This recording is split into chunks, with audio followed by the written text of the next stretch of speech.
This is what it sounds like when ants cry. Well, we have nothing to cry about this week, guys, because we have the amazing, the one and only Shanola Hampton coming on the show. Oh, my goodness. You guys are in for a huge treat for this interview. And we're just going to say it right here at the top of the show. If you are a lucky listener tonight, you are getting a behind-the-scenes exclusive announcement concerning Shameless from Shanola that you will only hear first on this show right here tonight. Exactly. How we teased awesome it a little bit on social media, but then we took it away. Yeah, exactly. It was hilarious, though. It was hilarious. But that's going to be super exciting. I'm so excited and happy that everybody gets to hear this interview. It's been a long time coming because I'm sure a lot of people have seen. We've known Shanola for a couple years, but now we finally got her on the show. She's a busy lady. She is a busy lady. She's doing everything. Hell yeah. So, you know, you're going to find out. You listen to the interview, you find out everything she's doing. So. Definitely. Well, that's later on the show. Now, let's get a little crazy.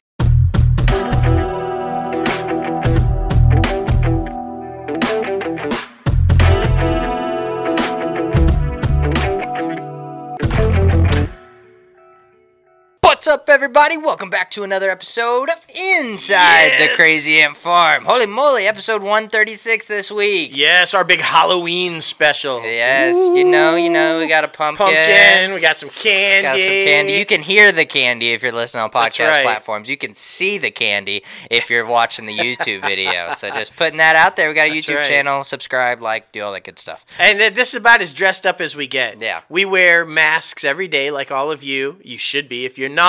So, you know, wear another one. Yeah, so, right. You know. It's so crazy, man. It's so absolutely bonkers. It doesn't even feel like Halloween, though. Like you said, it's so just nuts. It is. But we're so super thrilled to be bringing you tonight's episode, 136. Like I said, we got to thank our freaking fans one more time. Third month in a row, we made it on Podcast Magazine's Hot 50 Podcast. Yes. And this one's a special one because why? Because, that's right, Podcast Magazine isn't just the charts. It's a whole magazine about podcasts. And we are a featured article inside this month's magazine, November's issue. We're so excited. It's a 5-page spread by Mr. Rob Actis, who did just like a phenomenal job writing this article, guys. And here's how you can do it.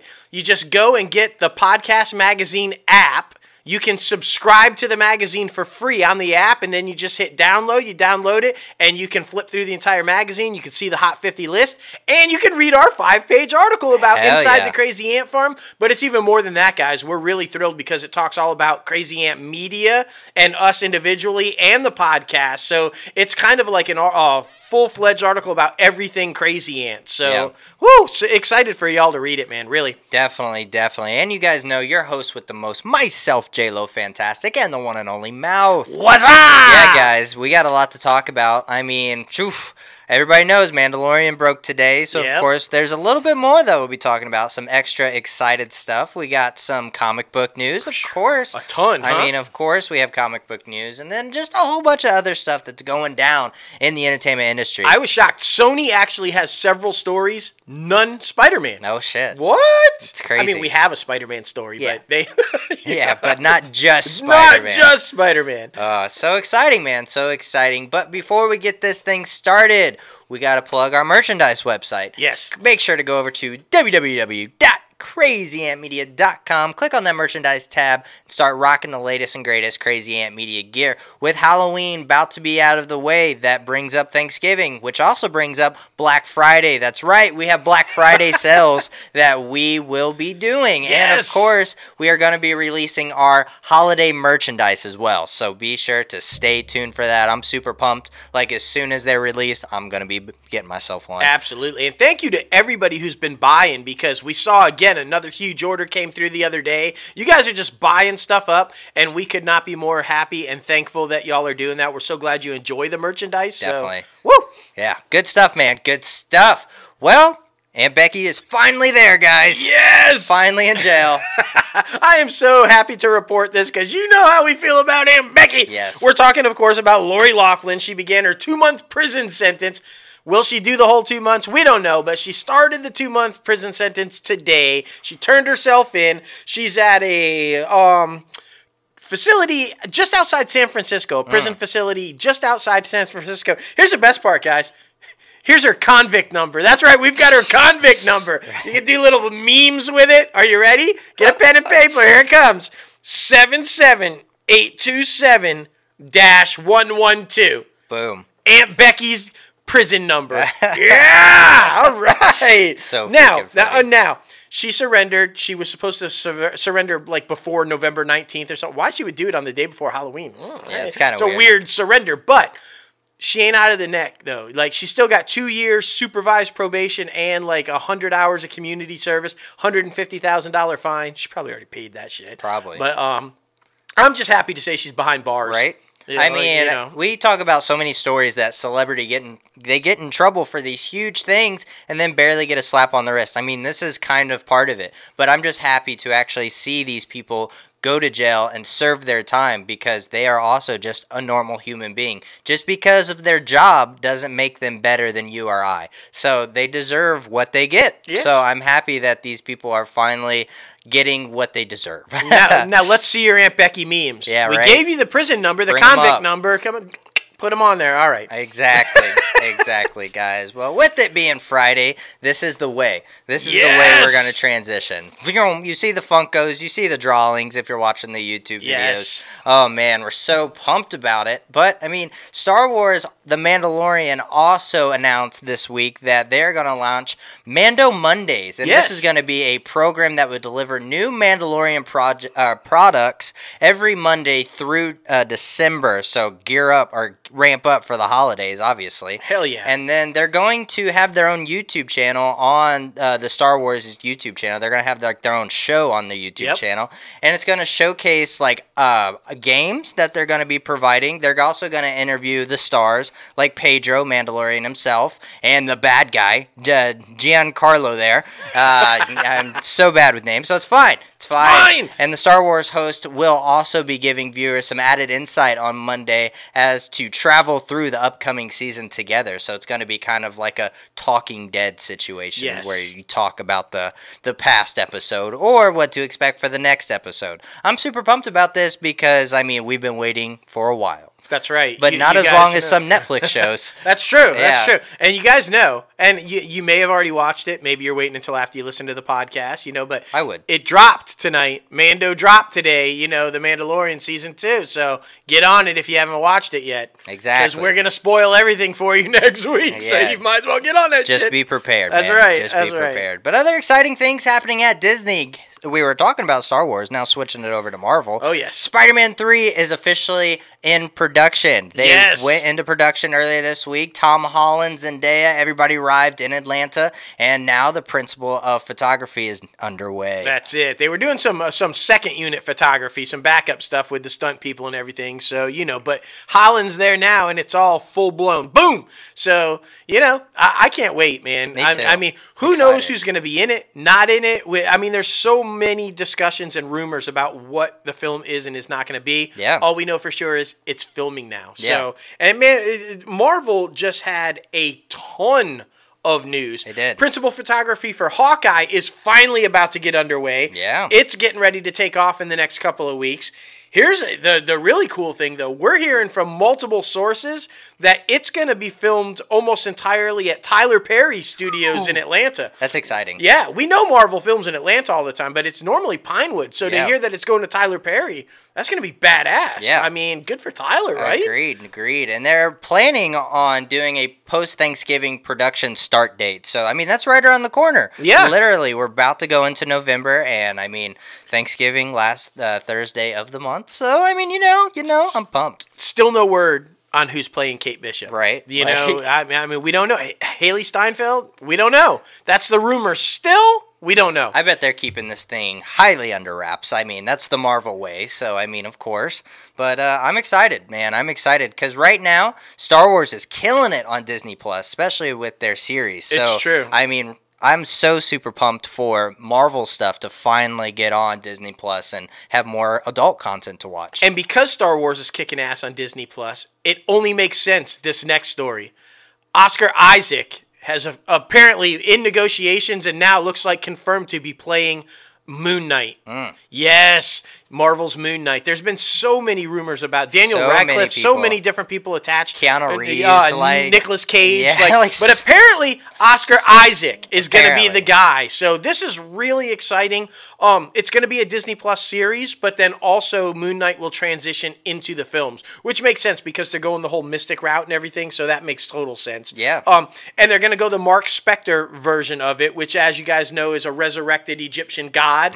Only makes sense that Oscar Isaac would be playing that. It seems just like brilliant to me. So there you go. Boom. Oscar Isaac, like crossing over. He's trying to go after like Ming-Na. Right. Like, she's the only one so far who's got like a Disney movie, Mulan, and then Star Wars and Marvel. Yeah. She's got the Agent triple crown. Shield, so, Oscar's going for it. Dude, he's trying. It's exciting, man. It's exciting stuff. And other exciting stuff, Gotham director and Lock and Key director Mark Tandare.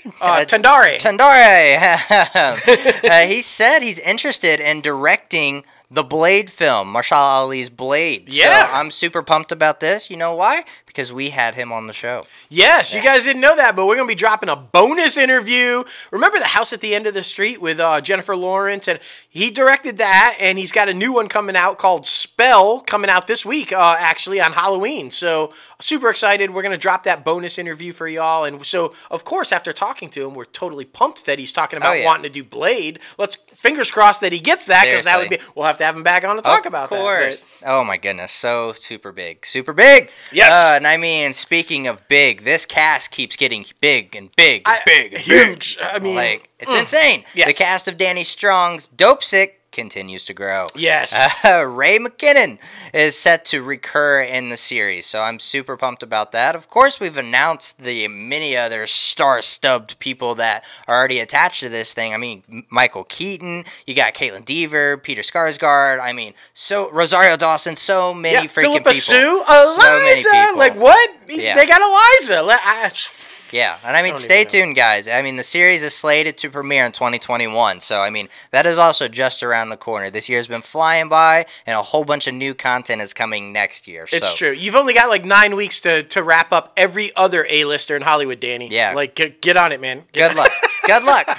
Oh, man. Next one's pretty interesting. Grey's Anatomy alum Sarah Drew is set to have a season-long arc on Freeform's upcoming thriller drama, Cruel Summer. And she will play Cindy Turner, mother of Jeanette, although once the most popular girl in town, Cindy struggles to hold her family together while being in the crosshairs of town gossip. Yeah, now we've talked about this one a couple of months ago on the show. This is the one that Jessica Biel is producing and kind of behind, that's starring Olivia Holt, who apparently was like this super popular cheerleader type girl who disappears, and then the other girl, it just all of a sudden goes off the rails and becomes like this crazy psycho bitch when she was just a normal kind of a girl. So, and they don't know if it's related or not related. So that's the show we're talking about. So yeah, Sarah Drew going to play the mom of Olivia Holt. There you go. Super excited about that. Yeah. I mean, she's a really talented actor, and I mean, haven't seen her in a lot of stuff. A couple Lifetime movies every now and then, but I mean, she's been off Grey's for a few years now. Yeah. So pumped to see her back in something. Definite. Oh, man. And, I mean, Walt Disney Studios, we all know they just partnered with the NBA to do the NBA Finals. That's it. And with that, well, aside from that, but with that team right there, I'm guessing led to this team up, they are also in development on Greek Freak, which is a live-action film for Disney+, inspired by the true life story of NBA star and two-time MVP back-to-back winner. That's it. Giannis. I'm so bad at his last name. Antetokounmpo? Yeah, something sure. like that.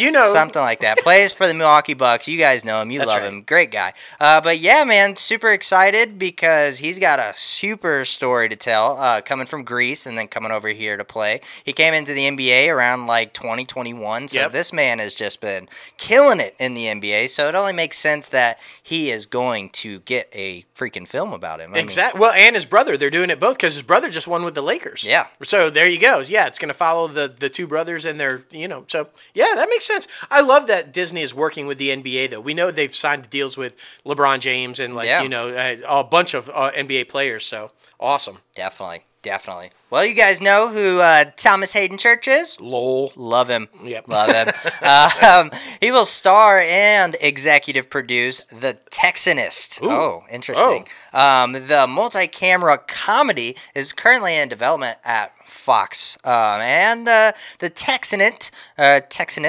centers on Dave, who played by Church, is opinionated Austin area radio show host, and who calls them like he sees them, dispensing advice to Texas natives and newcomers alike on what he knows about being a true Texas way of life. So yeah, I mean, you know, it's going to be interesting, and apparently the job is going to be complicated. We love drama. Yes. So, I mean, you know. I feel like this is a show about the swing from red to blue for Texas. Maybe. I feel like maybe I could see that. Maybe he's a conservative, radio host that's got like, hardcore, woo, Texas, and things are changing. Yeah. So, he's like, shit. Maybe Biden's great. That's it. Oh, That's man. it. Now heading over to Warner Media. Yes. The bunny. DC's Stargirl has found its Eclipso and the Shade. Yes. It's two primary villains for the series for the upcoming season 2 on the CW. So that's super exciting. Yes. Nick Terabay and series regular, and also Jonathan Cake from The Affair, and Nick is from The Expanse. Yes, and Nick will be playing Eclipso. Jonathan will be playing The Shade. Boom. They set it up really good at the end of the first season. If you guys haven't seen it, you need to check it out. Yeah. And while that's all exciting, there's a shit ton of huge news that I was super pumped about with DC that we've got to look at, and let's just jump into it. Red Hood. It's official. It's confirmed. DC Titans released the first official image as Jason Todd as Red Hood. We all knew it was coming. We saw how that was going down between him and Dick. We saw how he just kind of exited out of there at the end of last season. We knew it was coming. Now it's official. And I got to tell you, the costume is badass. Yeah, it is. The helmet is iconic. They got the symbol right, like the whole thing. I'm just excited as hell to see that. Yeah. Get it on. Come on, get it on. Yeah, exactly. I mean, you guys say this is going to be the new HBO Max, huge series, but season 1 and 2 are not on there yet. No. What the fuck? I know. Hopefully soon. Hopefully soon. I heard something about maybe November 1st, somewhere in November. But, I mean, with the third season coming, you got all these new subscribers that want to check out the series. So, that possibly didn't have DC Universe. So, That's right. I mean, you got to do what you got to do. Got to do it. But we're not done. Red Hood wasn't the only member of the Batman family that had a debut in the new costume. We finally saw Batwoman. Dude, what? She looks great. I mean, yes, indeed. Javicia Leslie, who is going to be the new Batwoman, as you guys know. They debuted the new costume. It's got all kinds of upgrades to it. Yeah. It's got more red on it. And here's what I like. It's a tighter fitting silhouette of the body, and that red wig is gone. It's actually like natural hair.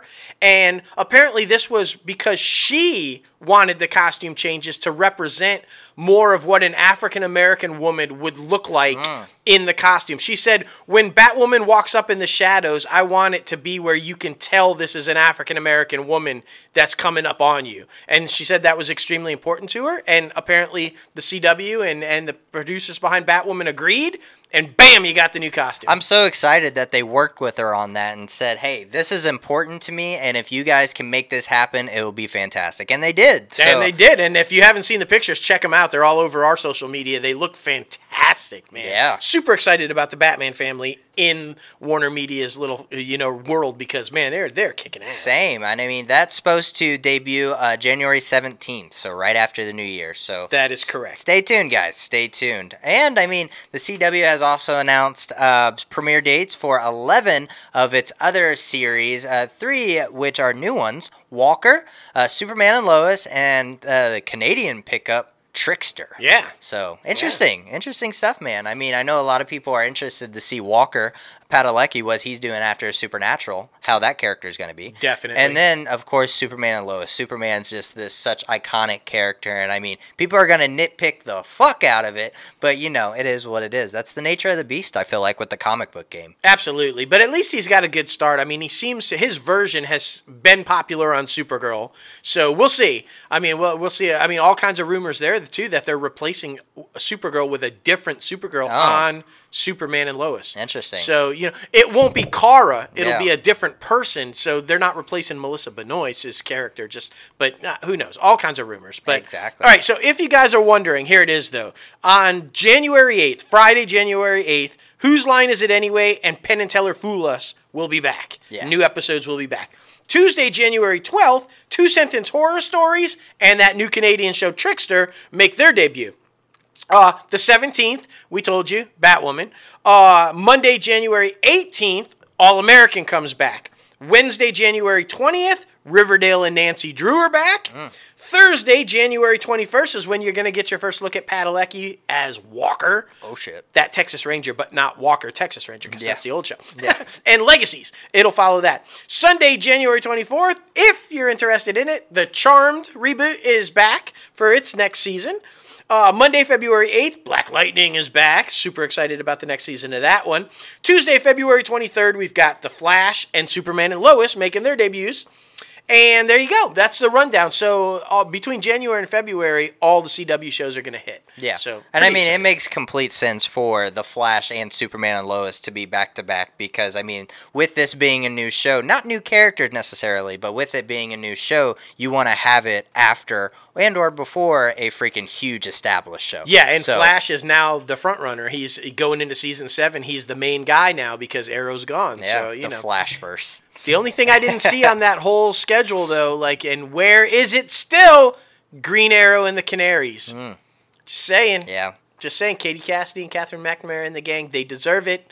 That's all I'm saying. I feel like that one's put on the back burner until, another one of these drop off, to be honest. No doubt. It sucks. No it doubt. really sucks because their interpretation... It looked badass. That backdoor pilot was fucking amazing. And the highest rated CW show of the season. Exactly. So, it doesn't make sense. No, it doesn't make sense. Maybe they're just holding it this is something we can bank on. Which, I mean, the fans are ready. The fans are ready for it. Give the fans what they want. I feel like they kind of knew Supergirl was exiting and they needed a show to fill Supergirl, so they went with Superman and Lois instead of Green Arrow and the Canaries, but sometimes you just got to take a risk. I guess we'll see how Superman and Lois does and then see where that leaves Green Arrow and the Canaries, so...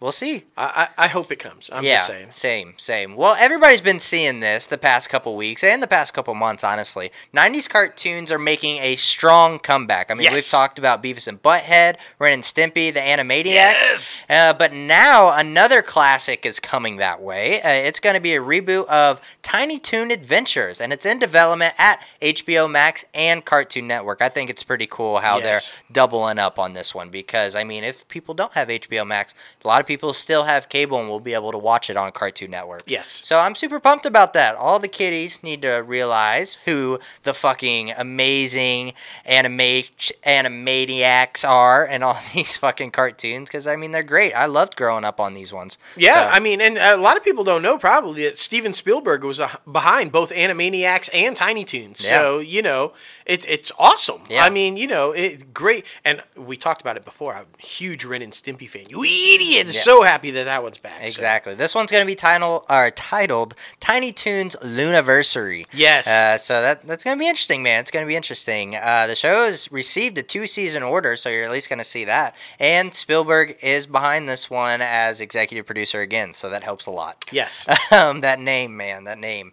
This next one is pretty interesting because, honestly... everybody knows I'm the younger one of the group, and so I really have not listened to any of the Bee Gees music.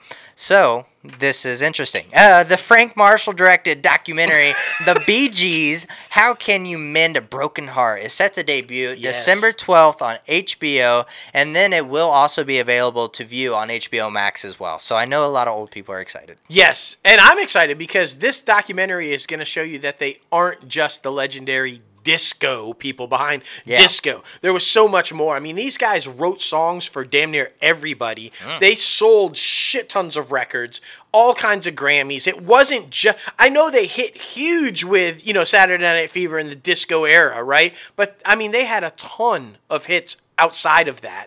And, I mean, Barry Gibb, he writes songs damn near for everybody. A really prolific songwriter. So it's going to dive into all of that. I'm sure they'll touch on Andy Gibb, the other brother that was not part of the Bee Gees. But, I'm excited for it. Like you said, I'm old and I like the Bee Gees, and I'm excited for it. He's excited for it. It's great. It's fine.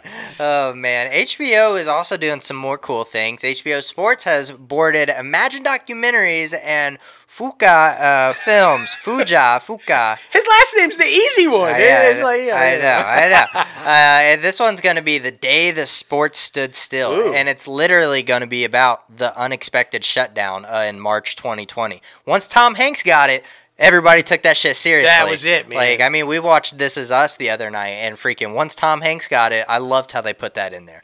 That was so freaking good. It was perfect. Because that really was when everybody started taking it seriously. Yep. But I'm super pumped about that because this is a documentary about right now. Right. And today's climate, what we're going through, what all the players of all the different sports were expecting with this movement. So it's going to be interesting, man. It's going to be interesting. Yeah, and Antoine Fuqua was perfect to direct it, and it's going to dive into so many different things, like you said, not just what did they do when their sport was shut down and they weren't playing, but it's going to dive into the racial injustices that are going on and all of the social issues that are also involved in sports right now. It's going to be looking hard at that too. So yeah, really kudos to HBO for jumping on that and rolling with it because it's important to talk about. It is. Conversation, man. Exactly. And at the center of the film, it will be the first-person account of NBA All-Star and NBA Players Association President Chris Paul. So, yes. This guy's amazing, so it makes sense that he would be documenting all this shit. It's true. So, good stuff, man. Good stuff. Oh, it was a big week for the NBA players. I'm just saying. A lot of them have some amazing entertainment news that is not basketball. LeBron James, the Spring Hill Company, you guys know his production company, and CNN Films are teaming up to produce Dreamland. This is the rise and fall of Black Wall Street. Oh. A documentary examining the violent events in late of May and June of 1921 in Tulsa, Oklahoma. Damn, I honestly don't know anything about this. So I'm excited to learn more about this. Yeah, apparently there was a huge massacre. A lot of people lost a lot of money in the banking industry when the stock market crashed in 1921. Yeah. I'm not old enough to remember that. I did not live through that. But let me preface that real quick. He's called me old. I was not that old. But yeah, a lot of African Americans were making the transition into the banking world and stuff, and it got pretty ugly. And this was a pretty nasty time in history. It was nasty for everybody with the crash because the poverty level and just homelessness was awful, but extremely bad in this. And like I said, led to a massacre. So this is going to be an interesting documentary and story to follow. But I love that all of these are rolling out and sparking conversation and talking about things because, as they always say, history is doomed to repeat itself if you don't learn from it. And I feel like exposing these type stories and talking about it is how we're going to learn from it. So. Agreed. And what I really like about this is just what I preach on the show each and every week. This is educating the people who are here now that don't know about this situation. Like myself, I am completely ignorant to this situation. So I'm excited to learn more about this and what has happened in the past to the black community and how they've been neglected and put down and all this freaking crazy shit that a lot of it gets swept under the rug and nobody talks about. That's it. Because I feel like nobody talks about this shit. So I'm glad that people like LeBron James and people like CNN Films can bring these stories to light because this is a part of our history. Our American history happened on this soil, so we all need to know about it. And we're going to keep talking about it. As long as they keep making it, we're going to keep talking about it. We're going to keep bringing people on to talk about it. So, good. Exactly. But things that are kind of sucking right now, going over to Viacom CBS. Right. We all know COVID-19 has affected the whole entertainment industry, whether it be sports, theatrical releasing, now with streaming on the rise. We did see scripting programming is about to come back, but there is a little about that because COVID-19 has forced CBS to reduce the episode count for virtually all of their scripted shows. Yeah. And I'm talking you know how normally a show gets 20, 21, 22 episodes for a season? Well, now they're cutting it back by to 16 or 18. Yeah. That sucks. My mom, she is not going to be happy about this because she's been chomping at the bit for these shows to come back to begin with when she finds out they're not going to be as long. Yeah. And it's all her biggies. Blue Bloods, 16 episodes. Bull, We don't give a shit. Could be 0. We'd could be happy. 0. Magnum PI, 16 episodes. The Neighborhood, 18 episodes. NCIS, 16 episodes. NCIS Los Angeles, 18 episodes. NCIS NOLA, 16 episodes. SEAL Team, 16 episodes. The Unicorn, 13 episodes. And by the way, it only got 13 episodes the first season, and it's only was picked up for 13 for the second season. Okay. So it's not affecting anything there as far as the Unicorn fans are pissed. Yeah, they're like, well, we get 13, but they're only getting 13. It's all good. It's all good. But yeah, that really sucks. That's a lot of story left untold, I feel like. Yeah, I mean, for the writers in the writers' room, they're going to have to consolidate and wrap things and do things, on a much quicker level because 6 weeks is 6 weeks. That's a lot of time. Yeah.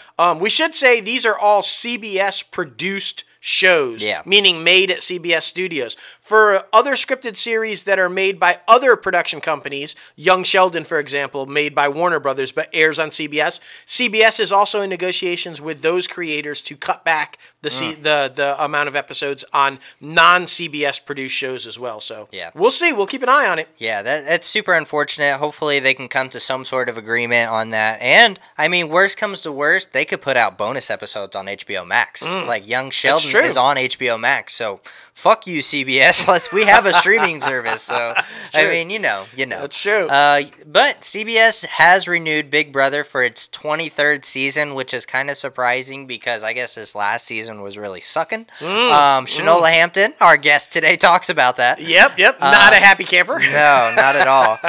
It's set to air around like summer 2021. Julie Chen Moonves, whose previously contract was through this year's summer/fall All-Star edition, has signed a new deal and is returning as the host.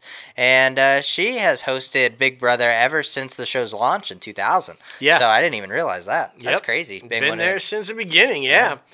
Interesting move to put Moonves at the back, though. Yeah. Like, with all the controversy and everything, I'd have just held on to Julie Chen and not put my actual married name out there. Well, remember, she freaking, when all that shit broke, she started putting Moonves in the back. Stand by my man. And I mean, just like, I don't know. Okay. I don't know. As long as you trust him, I guess. But, I mean, evidence. But evidence. That's but it. It's fine. It's fine. Whatever. It's really not fine. No, it's not fine. And you can get rid of Bull, too. Yeah, you really can. Fucking... This next one, bro. This next one was, like, confusing to me. But here it comes anyway. We're jumping to NBCUniversal. Yes. NBCUniversal. They are projected to make more layoffs coming up, and it's going to happen soon. Remember how they restructured to put their emphasis on the streamer? Yeah. It's all in on Peacock, all in on streaming content. Well, that restructuring is coming at the expense of jobs, and the second round is coming. It's likely coming in waves, one coming up next month, mid-November. The other one to follow, and this is the shitty part, December.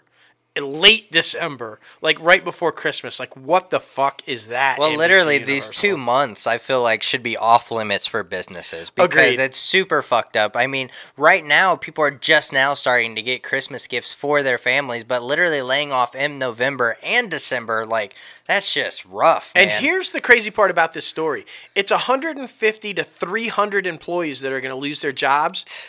And guess which division it's going to be taken from? The streaming division, the new division that was just created for the emphasis of streaming is where the cuts are coming from. Damn. Like, that makes no sense to me. No. Like, that's really rough. That doesn't make any sense. It makes sense because fucking your streamer sucks. I'm just going to put that out there. The Peacock is awful, by far the worst streamer. So you feel like you should hire more employees to help out with that. But I guess, I mean, honestly, the only way this would be okay is if you think 150 to 300 people are dead weight, that is the only reason. If they're not bringing in what you expect from them, that's the only reason. Just because, like, I don't know, it's just fucking crazy. It is crazy. I mean, but... it's super unfortunate. Unfortunate. And did you see that trailer? Saved by the Bell released another trailer. Yeah, they had the Zack Attack band. No. They were all playing again. Like, oh my! And apparently Lisa is returning.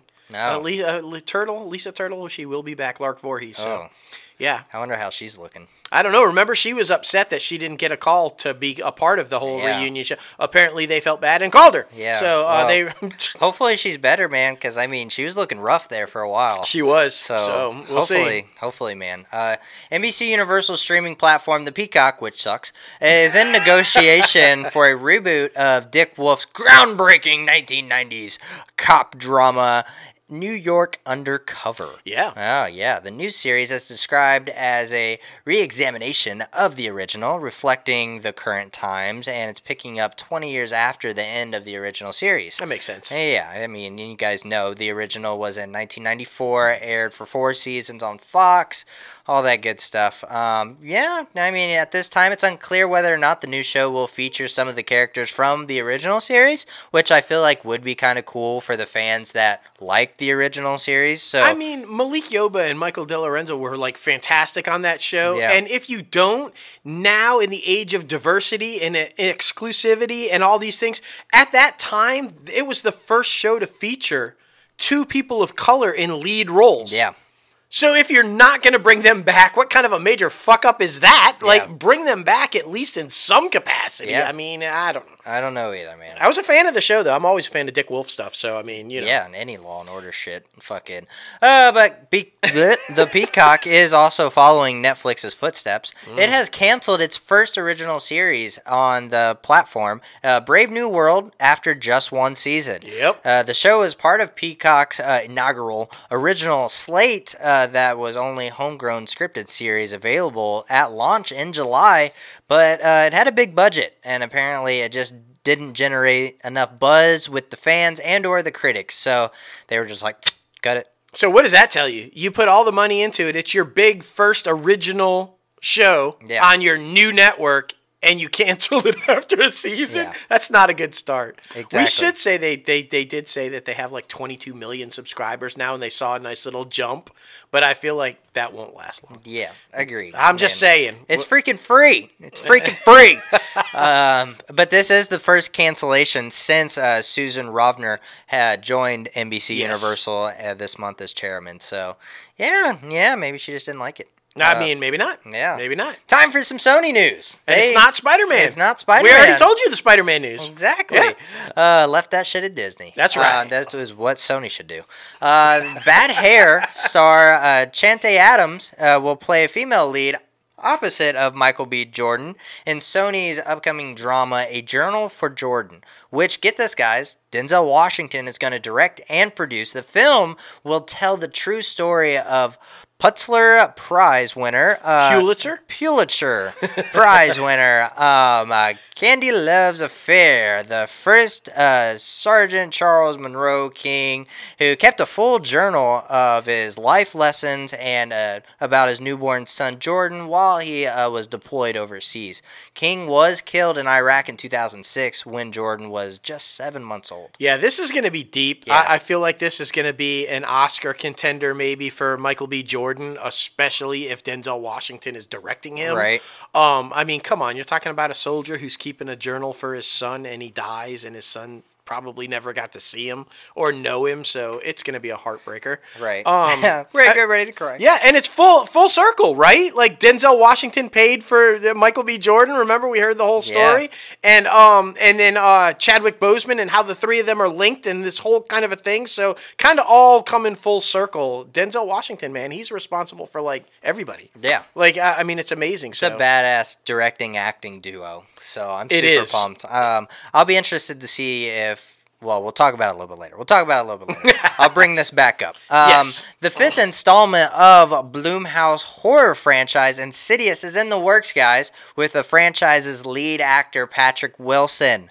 He's going to make his directorial debut, and he's also going to star in the film alongside Ty Simpkins. Yeah. And so that's pretty cool. The film picks up just 10 years later after its last installment. So we'll see, man. We'll see how that goes. This is a venerable franchise. Yeah. This thing has been around a while, and people seem to really love it.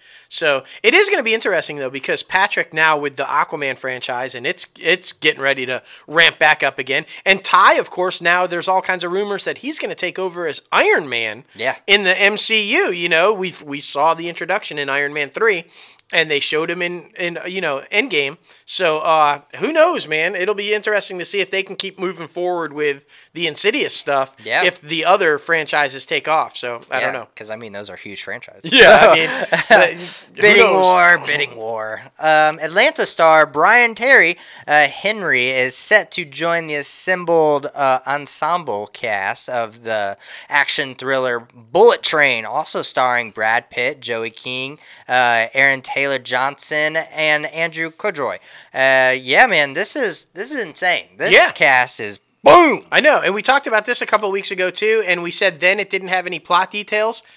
And it still doesn't have any plot details. They are still keeping that shit under wraps. They won't even tell us who Brian is going to play. Yeah. So there you go. We'll keep you updated. When we get some plot details, you'll know when we know. Exactly. So there it is. Exactly.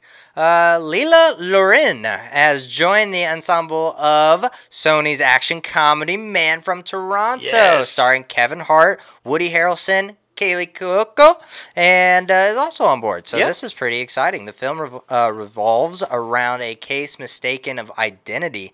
Oh, man. And after the world's deadliest assassin, known as the Man from Toronto, and a stranger played by Hart run into each other at an Airbnb.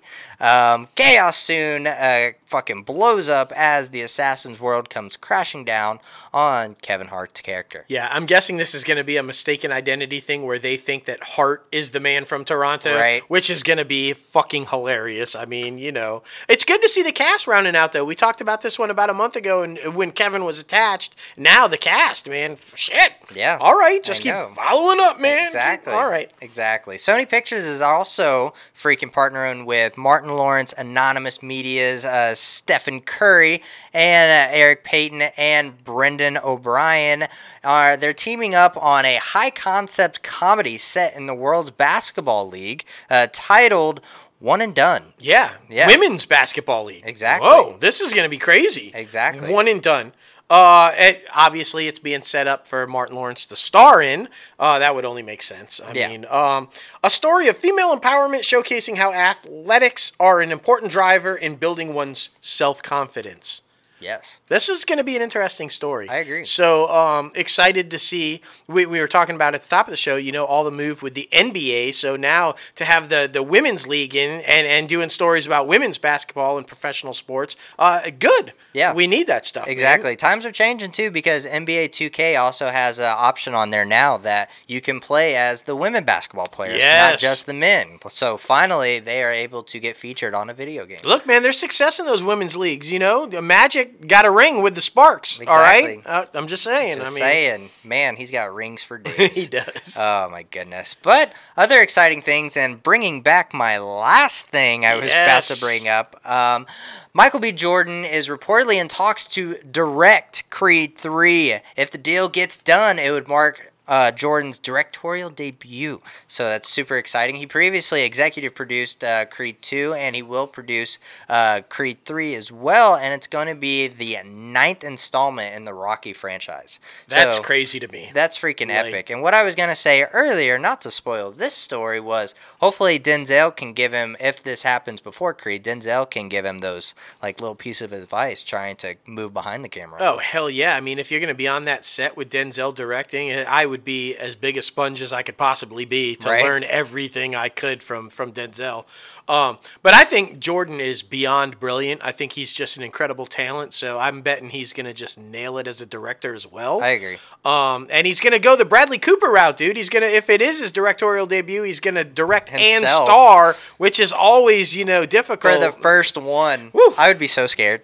Exactly. Like, that's a lot of pressure on your shoulders. But, I mean, he's the kind of guy that could do it, though. I mean, seriously. This guy is so headstrong. So I'm excited, man. I'm excited to see what this is going to bring. We are definitely huge fans of Michael Bay. I mean, you could tell. Yeah. You could tell. Keanu Barris, you know her, you love her, the Blackish creator, and of course her spin-offs, Grownish and Mixedish. She's about to make her directing a feature film, and it's going to be about Richard Pryor. Yes. I'm pumped about this one. Yes, this one's going to be really good. They've been trying to do a Richard Pryor film for like decades. Years, man. I mean, just seriously, and it has never come. It has never happened. But Barris is going to write, produce, and direct.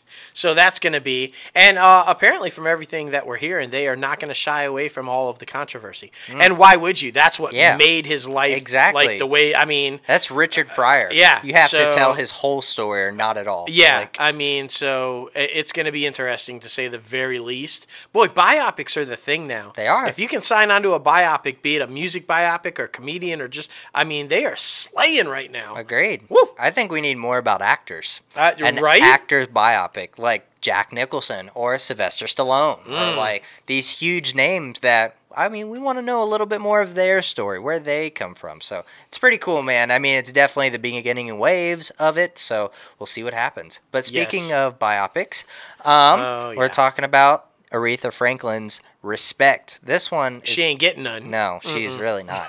It's getting pushed back like freaking 7 months. Yeah. Like, it's insane. And I mean, everybody knows, starring Jennifer Hudson, Joshua McHale. It's moving to January 15th, from January 15th to August 13th. Yeah. So. And this has already been pushed since last Christmas when it was supposed to debut. Yeah. So, I mean, it's just another move, another delay. And well, but she's doing better than Alicia Vanderler's. Did I say her name right? It's pretty close, I feel like. Yeah. So her Tomb Raider sequel has been just gone, completely yanked from the schedule. Yeah. So not even a date in sight. So doing better than that, I guess. Yeah. It sucks. COVID, man. I swear. But I feel like that Tomb Raider franchise would be good on like VOD. I think it would be better on VOD, actually. I really do. I think it's just that format is set for that. I agree. Think, so Definitely. Now heading over to Lionsgate. Yes. Victoria Mahoney is set to direct Kerry Washington and Sterling K. Brown in an action drama, Shadow Force. For Lionsgate, the film follows an estranged husband and wife with a bounty on their heads, and they must go on the run with their son to avoid their former employer. Oh, shit. Oh.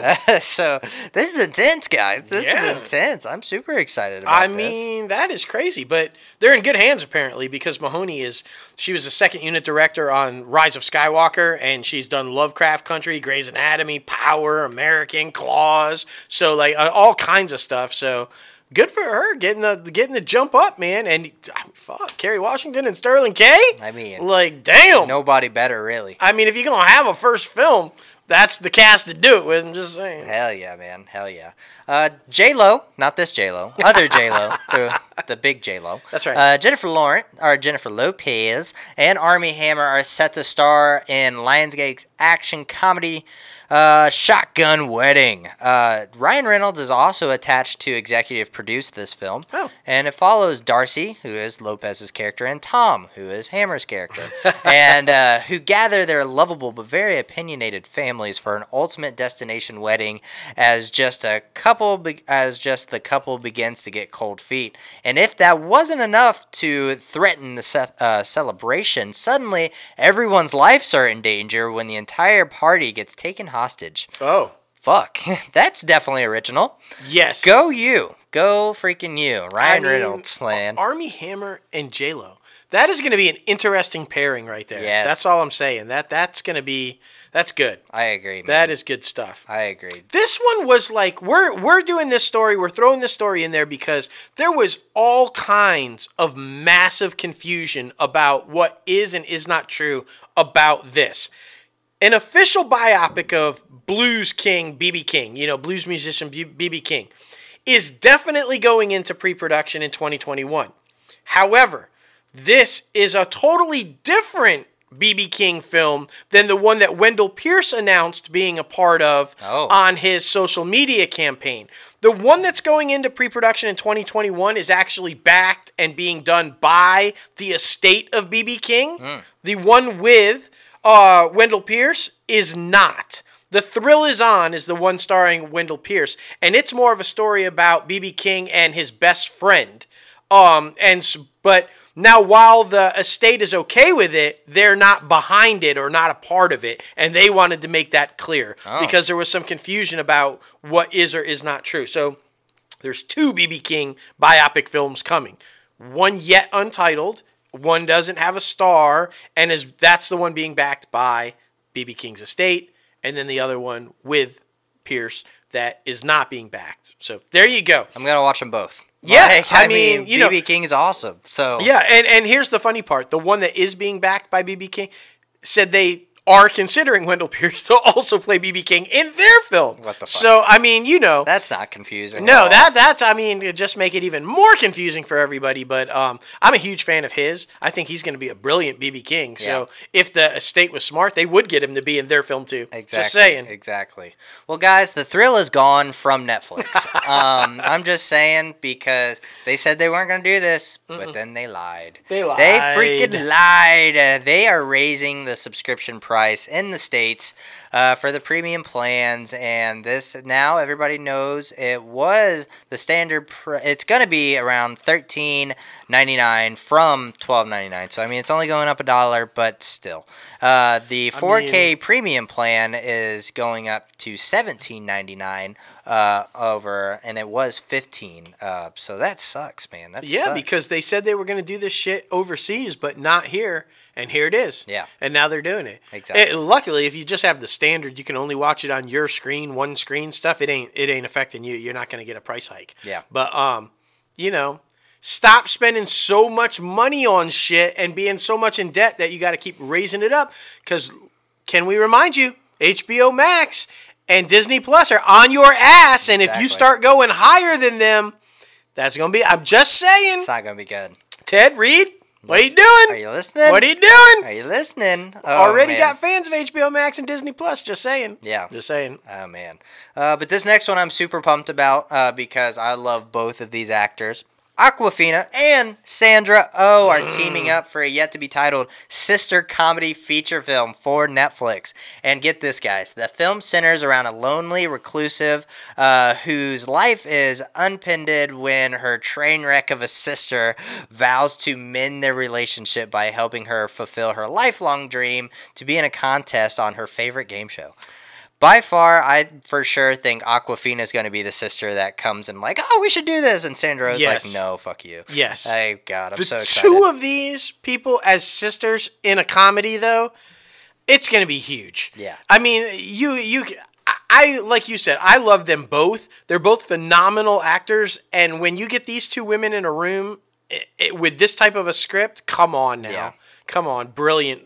See, for every bad thing you do, like raising prices, Netflix, you do something great like this. Exactly. I'm just saying. Netflix continuing their relationship with Adam Sandler. He has signed on to star in Netflix's untitled drama based on Jalarcev Kavar's novel. Sure. Yeah, the Spaceman in Bohemia. This story follows an astronaut, who is going to be Sandler, set to go to the edge of the galaxy to collect mysterious ancient dust. He soon finds himself in his earthly life falling to pieces, and he returns to only voice who can help him try to put it back together. So and that has to be a woman, because a woman puts us all back together. That's right. Always. And another just out there random thing. Channing Tatum is producing this. Yeah. He's everywhere on the back end. He's not, I haven't seen him in anything in a while, but he's, producing a lot of shit. He really is. It's like, is he just sitting at home just buying up all these properties, the rights to all these properties, and be like, let's do it. Like, I don't know. Right. But it does seem like every other week we're saying, and Channing Tatum's producing. Him and Ryan Reynolds are in a little battle. Right. Like, which one is producing more at the time? It's crazy. Yeah. It's absolutely crazy. I'm interested to see, because like we said multiple times on the show before, we really like Adam Sandler's dramatic performances. Yes. So if this is going to be a drama, I'm holding high hopes for it, but I am also a little skeptical because these last few, astronaut dramas in outer space have not been doing very well. well. No, and he's going to be competing against another one, which we'll talk about in just a minute, too. So, yeah, and they aren't doing very well. You're right. Exactly. This one sounds interesting, though. Netflix has also acquired the rights to Concrete Cowboy with Idris Elba and Caleb McLaughlin. I think that's how he says his last name, McLaughlin. You guys know who he is. He's on Stranger Things.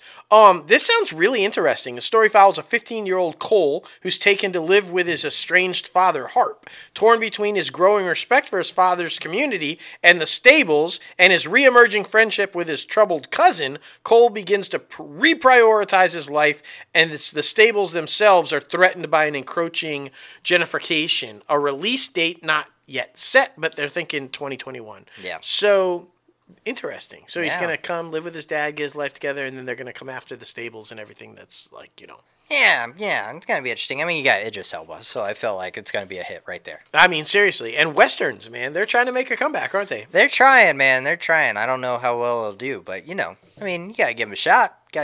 You got to do it. And, I mean, with Netflix, they're adapting so many freaking forms of content right now when it comes to gaming. I mean, we all know how big The Witcher is right now for Netflix, and they're also going to do it with Assassin's Creed. Yes. Which I think will be pretty cool because a lot of Assassin's Creed stuff is like kind of like a secret society type shit. So I'm excited about it. It's going to be the first series in development for this game. So live action, guys. Yep. The only thing I'm not excited about is that apparently they're going to try to build a universe with it. That's the thing now. Yeah, and everybody has failed. I think, I'm with you. I think Assassin's Creed would be a great series, but just leave it. You don't have to build universes, guys. You're never going to fucking be the MCU. Just stop. All right. Oh, goodness. Netflix has given the green light to Rebecca Sunshines for a series loosely based on found footage of supernatural horror podcast Archive 81. It's going to be an 8-part series and has set Jurassic World's actor Amindu Ateti and Altered Carbon's Deanna Shibi to star in. So, so that's going to be cool.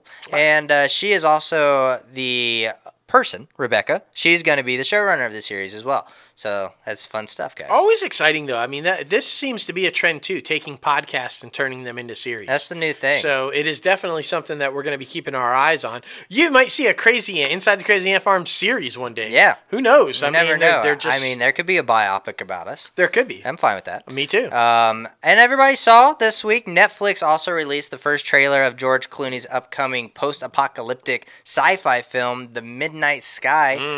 Clooney is directing and starring in the film, so I'm super excited about that. And Felicity Jones is in this thing, Kyle Chandler, a whole bunch of other people. But yeah, I mean, he seems to be like this lonely scientist, like just trying to get to the next place so he can stay alive and survive. That's true. So yeah, like I said, these post-apocalyptic like space movies are kind of hit or miss, really. So it'll be interesting to see how that goes. Absolutely. And this next one, just real quick, Cush Jumbo, James Nesbitt, Richard Armitage. They've been cast in Stay Close, a new series coming from Netflix.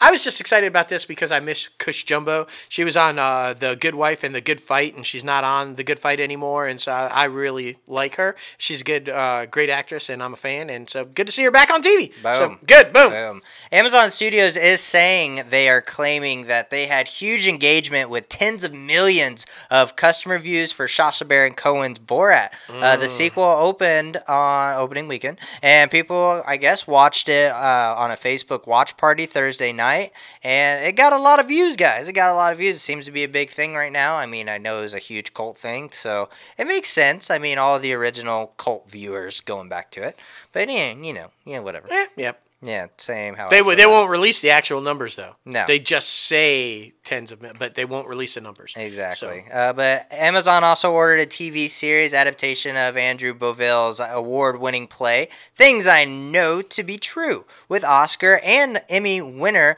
Nicole Kidman set to star and executive produce. So it's always good to have that name recognition attached to your project, guys. I mean, that's one of the biggest things we want to push forth in the entertainment news segment and how to get your projects made. It's always good to have that big name attached to your project. Definitely. You know what's better than that? Having 3 big names attached to your project. Yeah.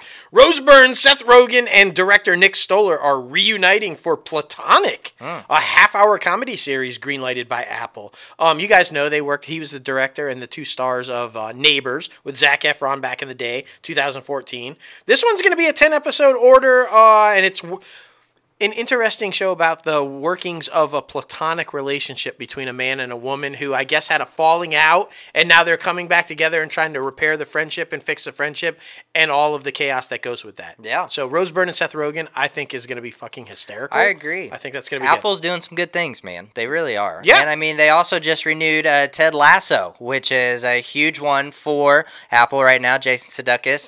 It's coming for season 2, and they also renewed it for season 3. So it's huge right now. So good stuff, man. Huge. Good stuff. I always love how they renew for like a 3rd season before the 2nd season even comes out. Yeah, right. That's so crazy to me, but good for them. Hell yeah. Hell yeah. Well, now it is time for the guest segment, guys. I know you guys are ready. Shanola Hampton coming on to talk about Shameless in the last season and so much more. You guys know we dive deep into it, into her personal life and all the good stuff. But you guys are really going to enjoy this one. I'm happy for y'all, really. Yes, and remember, an exclusive announcement about something with Shameless and Shanola in this interview. Just saying. Stay tuned. Stay tuned. Well, here she is. Shanola Hampton, welcome inside the Crazy Ant Farm. How are you?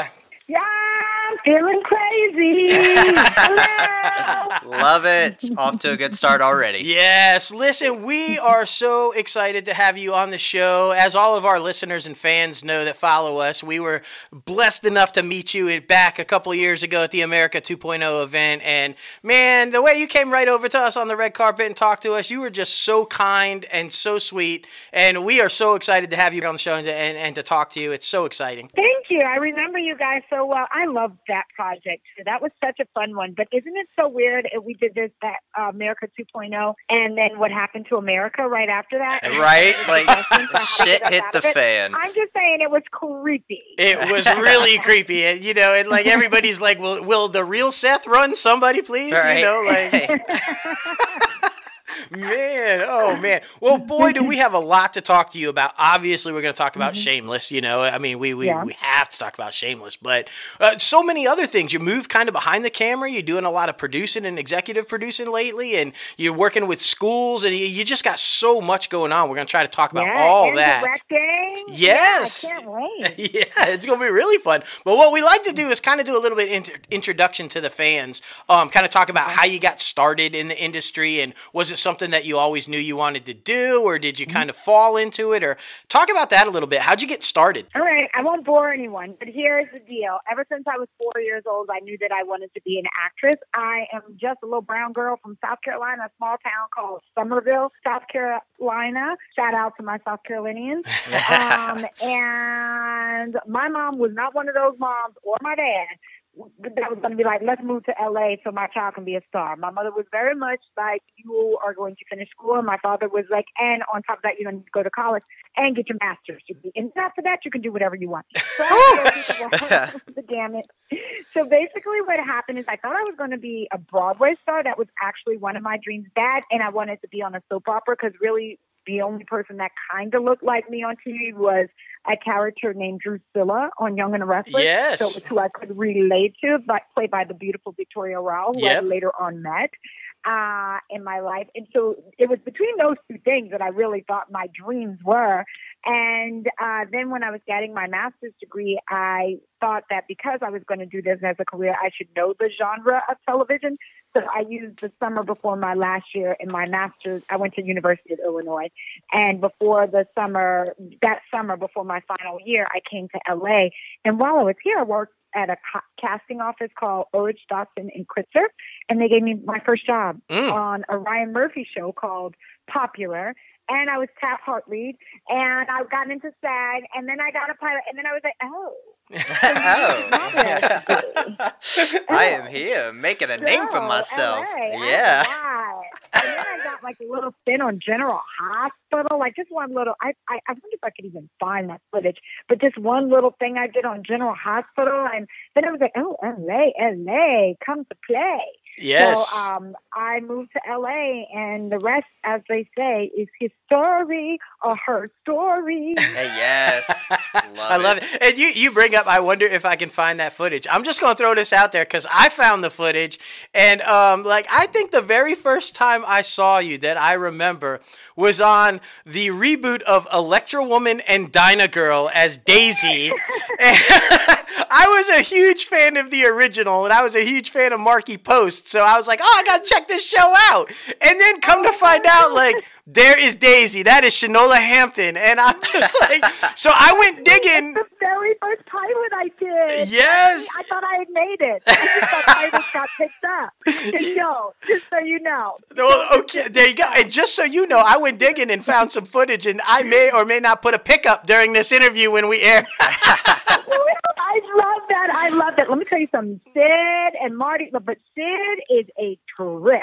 Okay, he was so funny, and so everything you think somebody who smoked weed all day life is Sid. It's so good. I don't think people appreciated enough the Croft and Marty Super Show back in the day, right? Like, they had so many good things back. As a child, I was loving every second of it, even if I didn't know why it was so tripping. I mean, it was so fun to watch.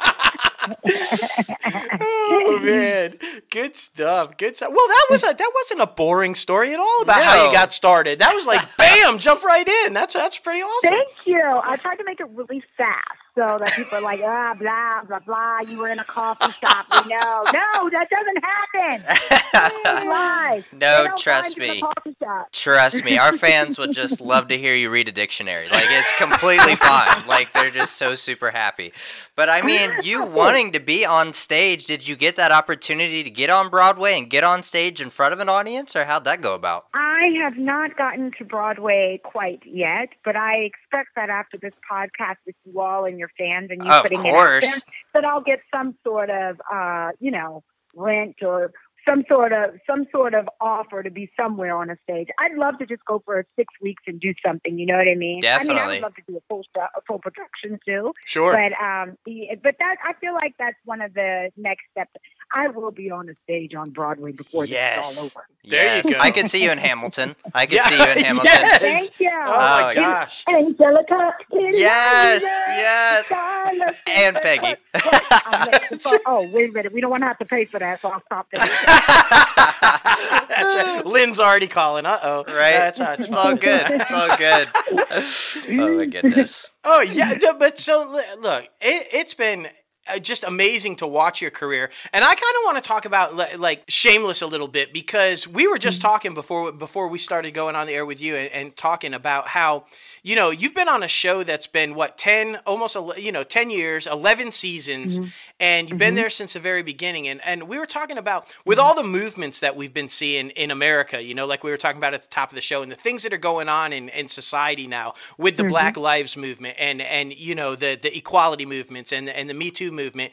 You have been on a show where you were a lead character, and on a show that was not scared to go after controversial topics like homosexuality and drug use and interracial couples and stuff like that. Talk about that a little bit and what that's been like, and how have you seen the show, through your eyes and being involved in it, and then what is going on in society today, and talk about that a little bit. I think it's really interesting that we were not bandwagoners. I'm not saying that people are. I think people are becoming more woke, but I also think that they chose to be asleep for a really long time as well. There's some people that a lot of things that are happening is brand new, and there's a lot of people that just did not want to see it until it was in their face. Shameless was never in a box. That's what made the show great. That's what makes the show great. It's a show called Shameless, and we have to give credit to Showtime for, at the time. Now everything is risque. Everybody's on it, doing a Euphoria, doing a Shame, but when we were on 10 years ago, 11 seasons ago, there was nothing on as risque as us. Exactly. They took a chance to say, we're putting it all out there. We're going to show equal nudity, male, female, old, young, Does not matter. On our show, you see it on. We're going to touch on politics. We're going to say the things that people are thinking but may be afraid to say. We're going to have a black girl with dreadlocks, the sexual being on the show where you don't normally see that, if we're being honest. And it makes me proud to be a part of something that other people weren't willing to do and that we didn't just come on to this. See, we're not new to it. We're true to it. We really, really are. John Wells has always been a truth seeker and a truth speaker.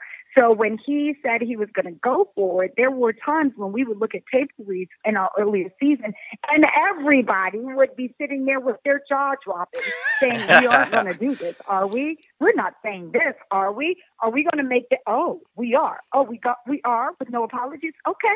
Well, that's what we're doing, and we're called Shameless for a reason. Yes. So it's really something that I am proud of, and I'm proud of all of the actors. You know, Shameless, we just did our final promo shoot. For those of you who don't know, a promo shoot are the photos you take that will be on the poster and things that they will use to advertise the new season. We've done 11 of these, and they always have different themes. And one of the things that I looked around the room, because it's important as human beings that we not just be in the moment and not really be in the moment. That's it. And take stock of really what's happening. I am not under any impression that this is something that is not rare and special. This show and the people that I've gotten to work with for this long is an experience that I will have for the rest of my life. And I've grown with these people. And as I looked around the room at the promo shoot, there was a sadness, obviously, because it's our last one. But more than that, for me, there was a sense of pride.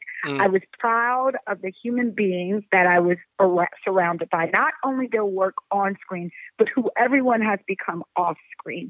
We have gone through makeups and breakups and babies and marriages and divorces and everything you can imagine in life. I've had my kids go from 9 to 21, 22 to buying houses. All of those things, we've had that experience together. And it is very few shows that you can look around and say, we've had 11 promo shoots and almost every single cast member, almost every single one has been there from the beginning to this end. And that is a rarity. And not only just there with love and a sense of family, that there is no book that can be written about what happened behind the scenes of Shameless, because it's going to be boring. It's like, oh, so they really love each other? Oh, they went to each other's house? Oh, they cooked out? Oh, you know what I mean? Those are the stories that we get to tell and the things that we've gotten to share. And so I have a sense of pride that even during these times where there's so much tension and so many arguments, that we have a sense of togetherness that is diverse, because we are all so very, very, very different. But the love and respect is there. So can it be done in the world? I would say yes. Just look at the cast of Shameless. See there? We just gave the fix to America. You're welcome.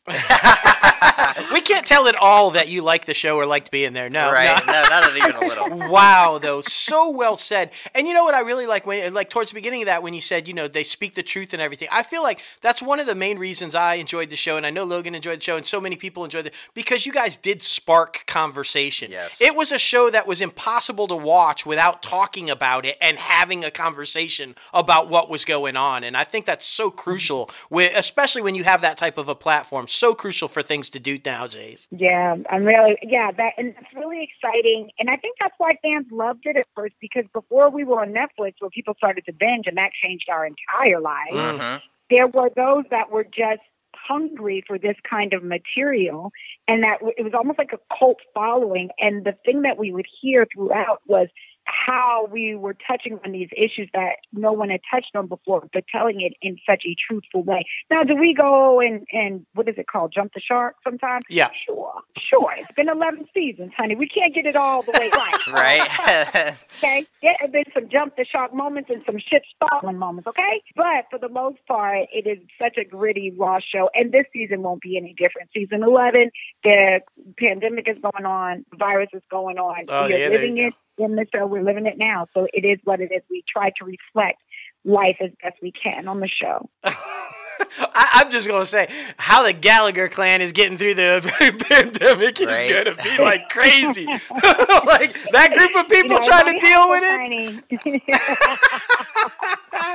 So what was the casting process like that? How do you even like go about getting a role like that? Because like you said, the show is just so, do you go in knowing that it's going to be like that? And talk about that a little bit. What was it like to get cast on there? If you've worked for John Wells, he is very particular about how he put cast together. And for my project, generally, those who don't know the business, you go in maybe 3, maybe 4 times when you're going to get a role that's a series regular. You go in for the initial audition, go back for the producers. They like you, they test you for network, they test you for the studio, and they decide if you're going to get the job. This particular process, I went in 7 times. 7 times. Chemistry reading, doing all sorts of things. Now, mind you, I was on another show called Miami Medical at the time. You can bring up that footage, too. I see y'all over there. Hell yeah. You already know. Okay. Gary Northam, okay? So I was on a show called Miami Medical, and I was a recurring on that show, and it just happened to be shooting on the same lot, Warner Brothers lot, that Shameless was auditioning on and where we now shoot. But had it been on any other lot in Los Angeles, I would not have been able to go to any of the auditions, not to mention 7, because I'm working and the traffic is so bad you can't get anywhere during your lunch hours. So it just worked out that I was on the same lot shooting the show. So in between takes, I would jump out of my nurse's uniform. Yep, bring up that picture, me, my medical nurse. She's cute, stop. And I would change on the golf court, and if you on a golf cart, and if you know me or know the character Veronica, not me, she is va voom va vain. So I changed out of the nurse's uniform and put on my boobylicious outfit. Did that 7 times, did a couple of chemistry reads with Steve Howey. Finally, the last audition where we were testing for the network, I climbed Steve Howey like a tree. Now, have you seen the height difference? I am 5'3". This mug is about 7 foot tall. Okay? Oh, shit. That's real, okay? I wear heels on the show, y'all. When people see me in person, they're like, oh, you're so short and little. And I'm like, what you mean? Do I look big and tall? I mean, I'm confused. But anyway, so Steve Howey and I have a substantial height difference, and there was some sort of line, and I don't know what made me, but I started climbing him to hug him on during the audition. I climbed him like a tree, and I swear that got me the part. So thank you, Steve Howey, for just going with it, and he's now my best friend. Oh, yeah, you guys, the chemistry is just fantastic. I mean, there's no doubt about it. So. Yeah, it's honestly brilliant. And with being on such a huge cult phenomenon hit show, like you said, how's the mental health aspect of it? Because we all know the internet trolls are out there, they're hating on everybody. So how do you take that? Do you just take it at face value and just kind of shrug it off, or did it affect you in the beginning, or how's the internet trolls like? Well, it's good to have internet trolls, because we now have our therapists on the set to walk us through each moment that we're feeling. No, I'm just kidding. I was about to say, I was like, wow. I was like, that's deep. And you know what is sad is like everybody would have thought that was normal. Yeah, seriously. Y'all, damn, you got us. You really got us. You can't see us, but we both looked at each other with raised eyebrows like, oh, damn, okay. But that would get them trolls. See there, y'all got us all in the damn hospital. Right, like shit. Honest to goodness, for the most part, other than some of the fans that were in love with, the attacks mostly happened when there were fans that were in love with a specific couple, and they would attack us like we were writing the stuff. I mean, I said it before, we're family. Right. So as you're making these attacks for these characters that you love on the show, if one of those characters is not on the show, we actually have lost our friend, family, from working with them. So believe me, the impact is probably a lot harder on us than it is on you, not to diminish your feelings. But then to have that followed up by attacking us personally, like we have anything to do with it, like we made any choices, like we write the script, that's a very difficult thing to deal with, just making personal attacks on us. Right. Now, let me be clear. Oh, shit. I am a grown-ass woman. Okay? I got 2 kids and a husband. And I live a lovely life, happy life with my 2 kids and a husband. Okay? And my family's in South Carolina. So I got a lot of love around me. So to be honest with you, troll on troll, because you're not really bothering me or affecting my life in that way. And I don't really do mean, because I don't put that energy out there. There we go. It's not cool to do. But for me personally, I mean, okay. while you're doing that, I'm taking my kid to soccer. I don't know what you want me to tell you. You know what I mean? I don't really have time for that. It's a whole different thing. I'm grown up, so I have time to get bored. But that was when it was that was when the trolling was at the height of trolls, like we could do something about it. And I get it. People get frustrated and they want to talk about their frustrations, and they feel like they're saying it to anyone who will listen. Not that any changes could be made by the people that you're sending those attacks to, but that's probably what got the toughest. That's just being candid. Yeah, and you know, it goes to, like, I think that the strongest thing coming out of that is, like you said, you know, you've got your kids, you've got your husband, and a strong support system, and the people you surround yourself with are critical in this industry. And I think that's how you survive is to surround yourself with positivity and people that support what you do. That's right. That's right. And that's what we all have to do, really. No matter what career you're in, you have to make sure that you have cheerleaders in your arena. Hell yeah. There will be no boos in my arena. You can't say boo, boo, boo, bye. There's no boos. You will only say, yeah, you will cheer me on. You can set me straight if I'm wrong, but only cheerleaders in my arena. And that's what everybody has to remember. This world has become so social media obsessed and looking for how many likes to validate who they are as people. And likes are good. I like likes too. I want to be liked. I'm going to post the cutest picture and use a fly filter as well. So I'm not above that.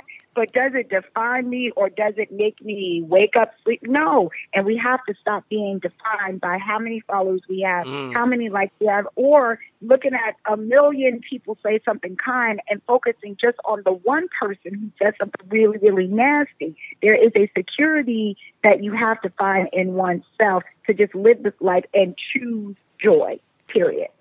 That's so good. Yeah. Holy shit. Woo! That was great. Just cut that section of the show and put it in a textbook somewhere. You know, acting 101, life 101. Just listen to this. And I can't tell you, Shanola, how many people that have actually come on the show and said when they go to an audition, they're asked by the casting director or producer, anybody who's in the room, they ask about their followers and if they have that built-in fan base, in which we think is ridiculous. We always say it should be the best person for the job. If they come in and blow it out the water, they deserve the job. It doesn't matter about their social media presence or anything like that. It depends on their work ethic and what they will bring to the character. Or even going further than that, it doesn't matter about their skin color, whether they're man or woman. Like, I just feel like the best person for the role, and if that means changing the genre or, you know, gender of a role or whatever the case may be, we think that's how it should be. I agree. I agree with you. And that's a very new thing, and it's a very real thing, me asking about the social media and how much fun. It's such a ridiculous thing. Now, when I started out, my whole problem was going in for quote-unquote white roles and them being the only black person in the room. Yeah. So I had a whole different struggle. Now, mind you, if you look at our show is adapted from the British version, and this is another thing to John Wells and to Showtime's credit, 10 years ago, 11 years ago, before it was like the thing to do, which it should have always been the thing to do, just to be clear.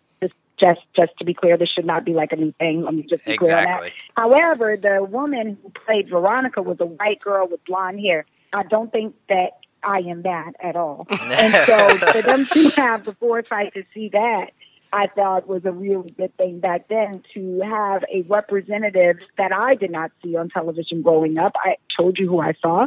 And so that was a really cool thing for me, even now, but especially back then. That's it. I love just the nostalgia. When you brought up Drusilla, I was like, yes, Victoria Rowell, like Diagnosis Murder. Like, you know, remember she went on to Diagnosis Murder with Dick Van Dyke. I was like, damn, somebody on the show that knows my shit. Like, okay, all right. Yes, I love her. Yeah. Victoria Rowell. Okay. She was so good, though. And honestly, we're sitting there like, I can't imagine, you know, Veronica as anybody but you at this point. Agreed. Like, it's one of those iconic roles that if it had been cast differently, it just wouldn't have been the same. Oh, thank you. I mean, I feel the same way. Hell yeah. And something new we've been bringing up in the podcast interviews, and I think it's pretty funny for the people who recollect and the listeners. What is your most embarrassing moment on set that you are able to overcome now and look back on it and laugh? After 10 years, there's got to be one, right? Oh, gosh. Well, see, now on Shameless, I don't think I really have a moment, because the embarrassing embarrassing stuff, when you with your people, some crazy stuff could happen, but you're not really embarrassed. But I will tell you an embarrassing moment that happened on Miami Medical. Oh, shit. So Miami Medical was a medical drama, and there was a lot of medical jargon that you had to say. So I'm in the middle of this spiel, and I'm nervous as hell because there is a lot of stuff that I have to say, and I'm just a recurring on the show, okay? So I cannot mess up. I need to say my lines and keep it moving. So I am ready, and we are pushing this gurney down and getting them through the ER. And all of a sudden, my hair, my dreadlocks, they are real. There are no extensions to them. Mine, I've been growing them for 20-some plus years. So my dreadlock hair gets caught up in the IV bag. Oh, no. Oh, shit.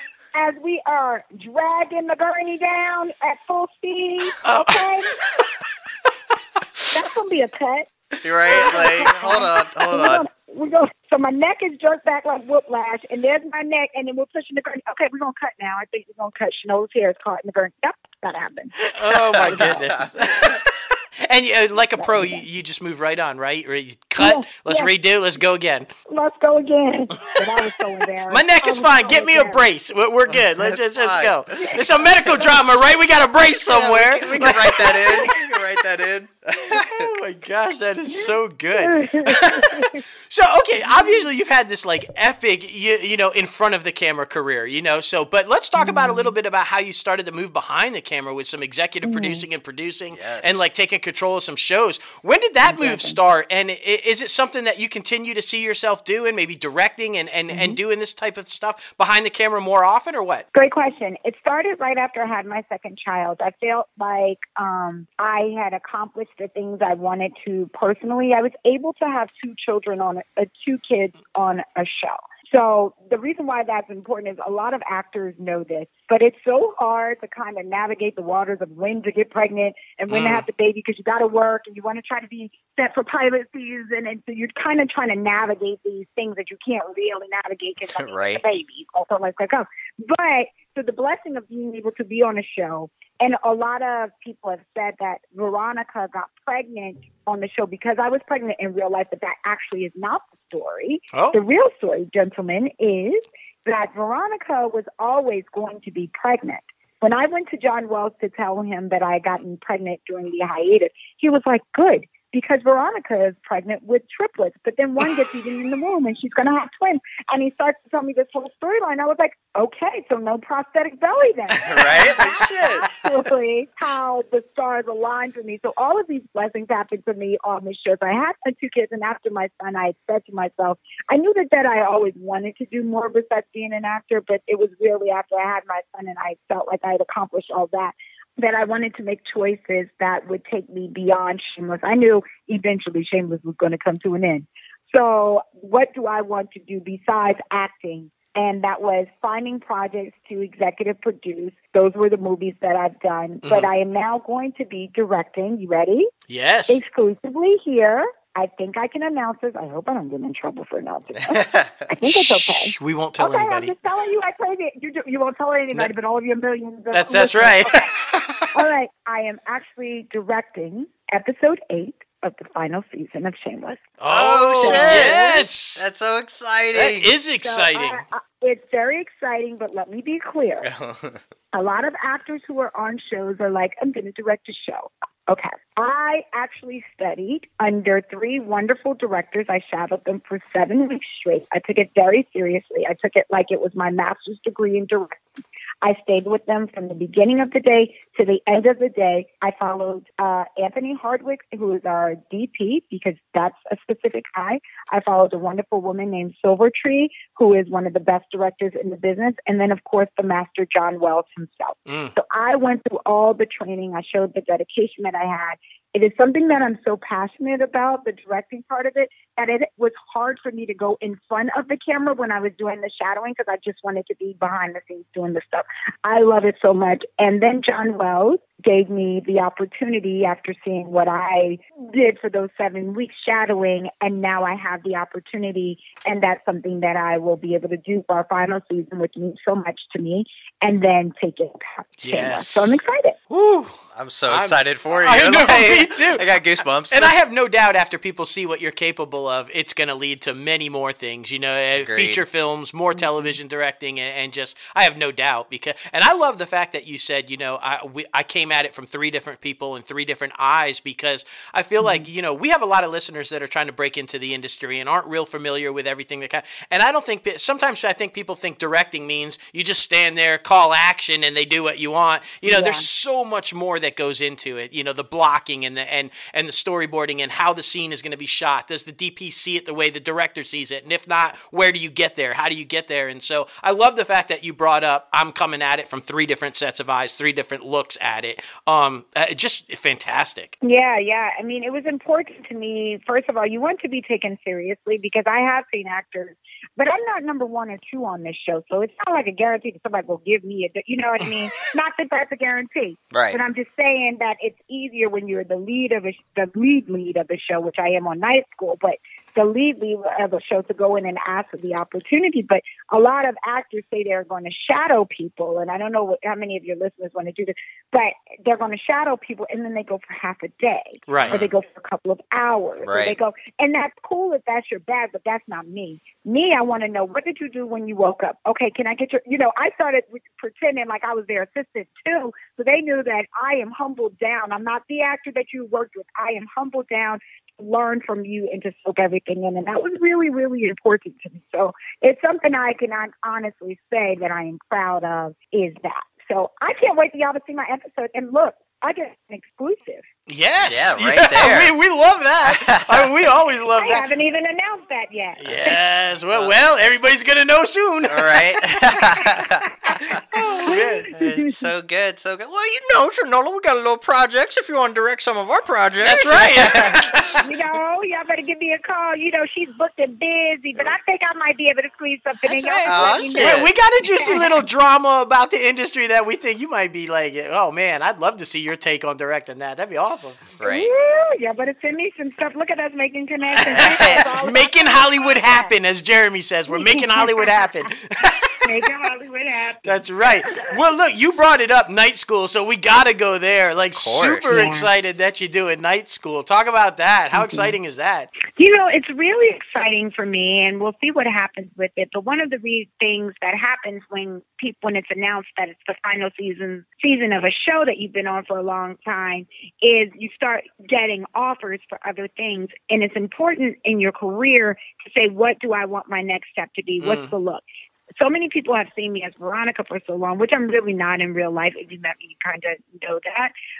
But a lot of times people just associate that to being what you can do. Mm-hmm. So you want to make choices when you're not in that character that show some range. And that's why I got my master's, okay?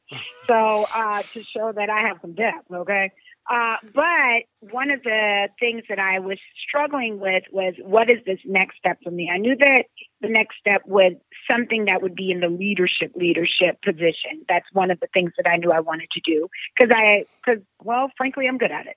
So and I knew what I could bring to that. So I wanted that to be one of my choices. And then this opportunity to do a multi-camera came along. And the honest to God truth, at first I was like, I don't know. Multi-cam, I don't know. Am I gonna? I don't know. And then as I discussed it more and more, I realized that this is a completely different world for me. It's network television. Mm-hmm. What I could bring to it would probably be something that people haven't seen on network TV before, because I'm not like a sitcom actress or whatever that is. I know that's not a bad thing. I'm just saying that's not me. And I wanted that to be clear in the conversations that we're having. Like, what I bring to it will be this. Anyway, and so I decided to do it and work with Will Packer and with Kevin Hart and Chris Monahan. And it truly is one of the best decisions that I've ever made. We shot that pilot, and while we were there, I knew this was where I was supposed to be at this point. I love the people. The story is so great and so fun, and it's diverse, but not just for the sake of being diverse. You know what you were talking about earlier about not about casting just the right people, casting good people. That's what it is, and it just happens to be really, really diverse, but it makes sense. So, so that makes me really excited. And to be working with NBC, who've been so lovely and kind and open, it has been really a wonderful experience. Now, here's the truth: we just shot the pilot, so some changes have happened over at NBC, and you know, and so now we have to just wait to see if we get picked up, and it's just a waiting game at this point. I'm going to bet yes. I mean, let's hope so anyway. Right? If anything, a Peacock original. I mean, there should be loading up like their streaming service, so I can only imagine with that great of a cast, and I mean, of course, you're self-attached. I mean, you got to put that thing somewhere. Definite. Yeah, I hope so too, and because I think it's something that, and also I think that people need something that's lighter, but not to be dumbed down, but just something that just makes you feel good, like, okay, I watched that and I don't feel like I want to go in my closet and cry forever.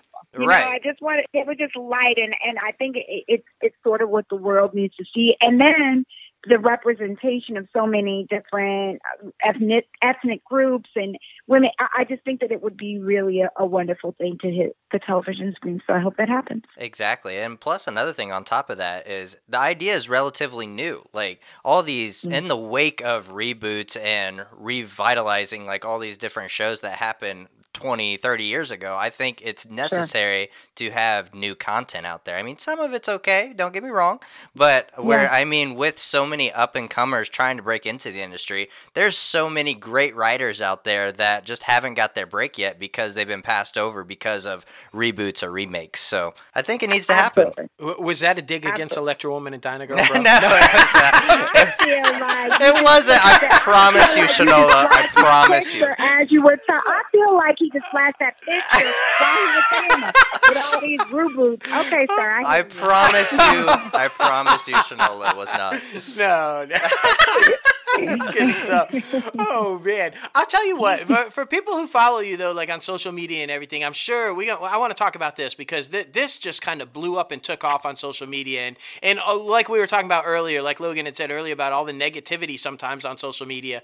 A really positive thing that came about with you and some local schools and working really hard with this initiative to try to get classroom supplies, you know, for schools and teachers that were paying for stuff out of their own pockets. Talk about that a little bit, because I just thought the way you got behind that movement and how personal it was to you, and you just rolled with it, and it's just been amazing to see what you've been able to do and all these people that have come on board because of you to be able to help these teachers out. Oh my gosh, thank you for even saying that. And I'm going to be honest with you, social media is so great, but it's so crazy that it didn't dawn on me that it would become such a movement. I have my very best friend of 25 years who is a principal in New York. My sister, two of my sisters, both have their doctorates in education, principals. My cousins are teachers. Another cousin. So everyone that I know, my kids are in the public school system. If you saw me on social media, you hear me talk about that because I am such an advocate for the public schools. That is not a dig on anyone. That is just my choice. And it is the funding for public schools is so bad that it's so frustrating, and the teachers have a lot of weight on them. And what I was hearing in the stories I was hearing from my sisters and during this time, and it's not really just this year, so it's not just a pandemic thing. This actually happens every single year, which is they need more supplies than they have funding for. So they have to dig into their own pockets. So the pockets of teachers who are already severely underpaid, they are now going to try to get more supplies that our kids should automatically have, but they don't. But the teachers want to make sure that the kids have these experiences. They are such heroes.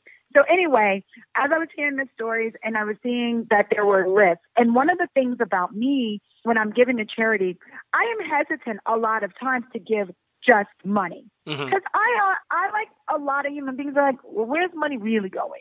Can you show me that the money is going there? So to have something that was tangible, like a list of actual products that they needed for the classroom, I was like, this is something that people can actually do from their bed, send it straight to the teacher will have it for the classroom, and it takes some weight off. So I was so pleased am so grateful. And I want to just say now, if anyone's listening that took one of my retweets of these teachers' lists and bought something, I am so, so, so grateful to you for really standing with us and standing with me and standing with our teachers. It got overwhelming sometimes as I'm sitting in my bed trying to, mark off things on each teacher's list, because it ended up being so many lists because there's so many teachers that are in need. Those lists are still up if anybody wants to go and help out a teacher. And it's something that I'm now going to do every single year because I think it's really helpful. So thank you for asking about that. Absolutely. And thank you for using your platform to do things like that. I think we need more of that. And it just goes to show what kind of a human being you are. And we need more people like that. So thank you for doing that and for being such an advocate for public schools, because I think that's important too. Definitely. I love public schools. Yes, exactly. I think people automatically assume that if you're on television because even when I go into, not anymore, now they know who I am. But when I go into when I take my kids to school, they just, why are you here kind of face? Mm-hmm. Yeah. They're like, oh, no. There are so many good teachers and so many good administrations in our public schools. And if more people actually supported the public school that were of a certain social, economic place, standing in the world, then actually our public schools would start thriving even more instead of automatically pulling them and putting them into private schools who really don't need the money anymore. I'm just saying. Good point. Good point. I'm not saying they don't need the money. I think it's fine, but private school is very, very, very expensive. If we took just a percentage of the money that people spend on private school and gave to our public schools, let's say like 5%, right? 5% of that. Do you know what the public school system could do with 5% of what it costs to take a child to a private school? Absolutely. That's all I'm saying. Woo. Yeah, just that right there. Definitely. It's so crazy, man. It's so crazy to think about the broader aspect of the differences between public and private, what's offered and what's not. It's crazy to think about, and this is where we are right now, and as a country, this is where we are. And there's so many things that we need to get better at. Honestly. But this is how we do it, though, right? Starting a conversation, just having a chat. This is what we need to talk about. Maybe here's some things we can look at. Maybe we can change this. That's how it starts. You just got to talk. Talking about the gray area. Yeah. Not a lot of people like to talk about the gray area. Nope. So. It's black or white. Nobody wants to come to the middle and realize that we are all more alike than we are separate. And if you just talk, we can get shit done, That's exactly right. And I just want to be clear because I think that so many things in the world become so divisive. If you say anything, I am not knocking private schools at all or people that make that choice. I'm just stating a fact of the funding that the public schools need. So it's not a knock against private. It's just that we have to do more for our public school system. That should clarify anything that may look like I'm trying to say, it's me against you. It's not that. It's not that at all. Do you? But we got to figure out a way that we can support our public schools and our public school teachers and our public school administrators in our districts in a better way. They deserve better. We should be doing better. Period. Agreed. Woo. Yeah, I just woo, you should teach. You're damn. That's next. There you go. She's just bringing knowledge. It doesn't matter what we're talking about. She's just bringing it. I just love that, man. Oh, my goodness. Well, to lighten it up a little bit, with coming right out of quarantine, what are your shows that you are watching during quarantine and or right now? That's right. Guilty pleasures. Okay. Are y'all ready? I'm ready. Kids, let me tell you something. Did y'all think I was smart for a minute? Now I'm going to show you who I really am. She loves Ratchet TV. Okay, guys, let's talk about it. Talk about shows. Right now, I am watching Married at First Sight, which is fantastic. Yes. Because these people never met each other ever in life. They don't even know how they look, and they meet right when they're at the altar, and they say, I do, and then they spend these months together, and they can decide. Really, it's kind of fake in the way that they can decide 6 weeks later not to be together. Right. So it's kind of that you actually do have an out, but I just love the idea because people really find in love this way, and I get so into the human mind and how other people interact with other people that they don't know, but now they have to say that that's my husband, that's my wife. I'm very into that. Right. I watch every single Real Housewife that you can imagine. So any Real Housewife right now, I'm catching up on Potomac because I did not watch it at first, and I am now obsessed. That's my binge right now. I watched Ozark. Okay, everybody calm down. It's not just reality TV. I was about to say, all reality, damn. Okay. All right, and I am really mad at Big Brother this season. If anybody watches that show, you will agree with me. It is the absolute worst season of Big Brother in the history of however many 22 seasons. It is so bad, and they called it an all-star season. Once you get rid of Janelle, you are no longer an all-star season. Oh my God. Okay? We are going to have so many fans listening to this that are just going to totally relate, because I can tell you how often we see in our feed people saying the same shit about Big Brother. Hell so yeah. A whole lot of people are going to be happy about that. And it's the worst. Now, what I was happy about, because, during the pandemic, we didn't get a lot of our shows. I was happy that they came back, but y'all could have came back better than that. Right? Like, come on now. Okay? Work out something. And then the people that they have, I could go on and on about my frustration with Big Brother. I just want it to be over. Okay? Just crown whatever the biggest loser is. Oh, I'm sorry, the Big Brother, and keep it moving. Okay? So that was, all right. So Ozark was one. I started watching Euphoria, and gentlemen, let me explain this to you. My kids will never go out a day in their life. Oh, shit. I have no idea. Okay? They are 4 and they are 6. I am 43 years old, happy because I look like this. Don't worry about it. I don't mind saying my age. Yes, I say it. Okay? So I'm old. No, you ain't old. No, because if you're old, I'm like, dinosaur. So we ain't going there. No, you are young. Mama's old. Because as I'm looking at Euphoria, I felt like my grandma saying, "Is this what the kids are doing these days?" Because Euphoria had me so scared and so shook that I said, "Kai, Doc, I know you're 4 and 6 and you won't understand this now, but listen to Mama. You will not leave this house." That's it. No, you're not going to a school dance, because I know what they do at school dances, sir. Ma'am, no. So that's it. So I binged that, which was a wonderful binge. Let me see. I binged some other stuff too, but that kind of gives you like a full overview of all my binges, and it's been great. Yes, I'm there with you on Euphoria though. Like I'm a dad to a daughter, and I just wanted to like lock her up and say, and she's a grown woman. She's 21, and I still wanted to lock her up and like, no, you ain't going anywhere alone. Like it's just terrifying. But terrifying. So okay, so what are you doing? Is amazing though, by the way. All right, so you are very clearly family oriented and beautiful family at that. So let's talk about we spent our time picking out some pumpkins at the pumpkin patch, doing a little carving. We all had we're gonna have a little contest tonight, so we gonna have people vote on it. But I love that. But what are you and the family doing? It's right around the corner. You got any Halloween plans? We do. So just so everybody knows, social distancing and safety is very important to us as well. But we've been able to live in a neighborhood where we've kind of created our own pod. Are you hearing about these pods? So the pods of kids that have been, so this pod of people that we're in our neighborhood with, they have been playing throughout the entire pandemic, you know what I mean? Mm-hmm. So we are doing a pod party, and so the kids will get to dress up in one of our neighbors' houses. She's going to have like 13 different stations like around her house so you can say trick or treat, and some of them are going to be actual tricks. That she's going to pull, like spraying the kids in the face with water, which I thought was... okay, if that's what we're doing to 4-year-olds. But okay. Right? Trick. Right? Wait, I don't even know what trick means, but let's spray me in the face. So Shanola's going to be out there warning everybody, say treat, say treat. Say treat, say treat. Okay. So the kids are dressing up. That was the other binge I did. The Descendants, the movie with my kids. I don't know if you've seen this movie. I know your kids are older, but let me just tell you, Descendants 1, 2, and 3, I'm here for all of it. They sing, they dance. The story is great. If you don't know the story, it is what it says. It's the descendants of all the villain characters and our hero, quote unquote, supposedly hero characters, right? Right.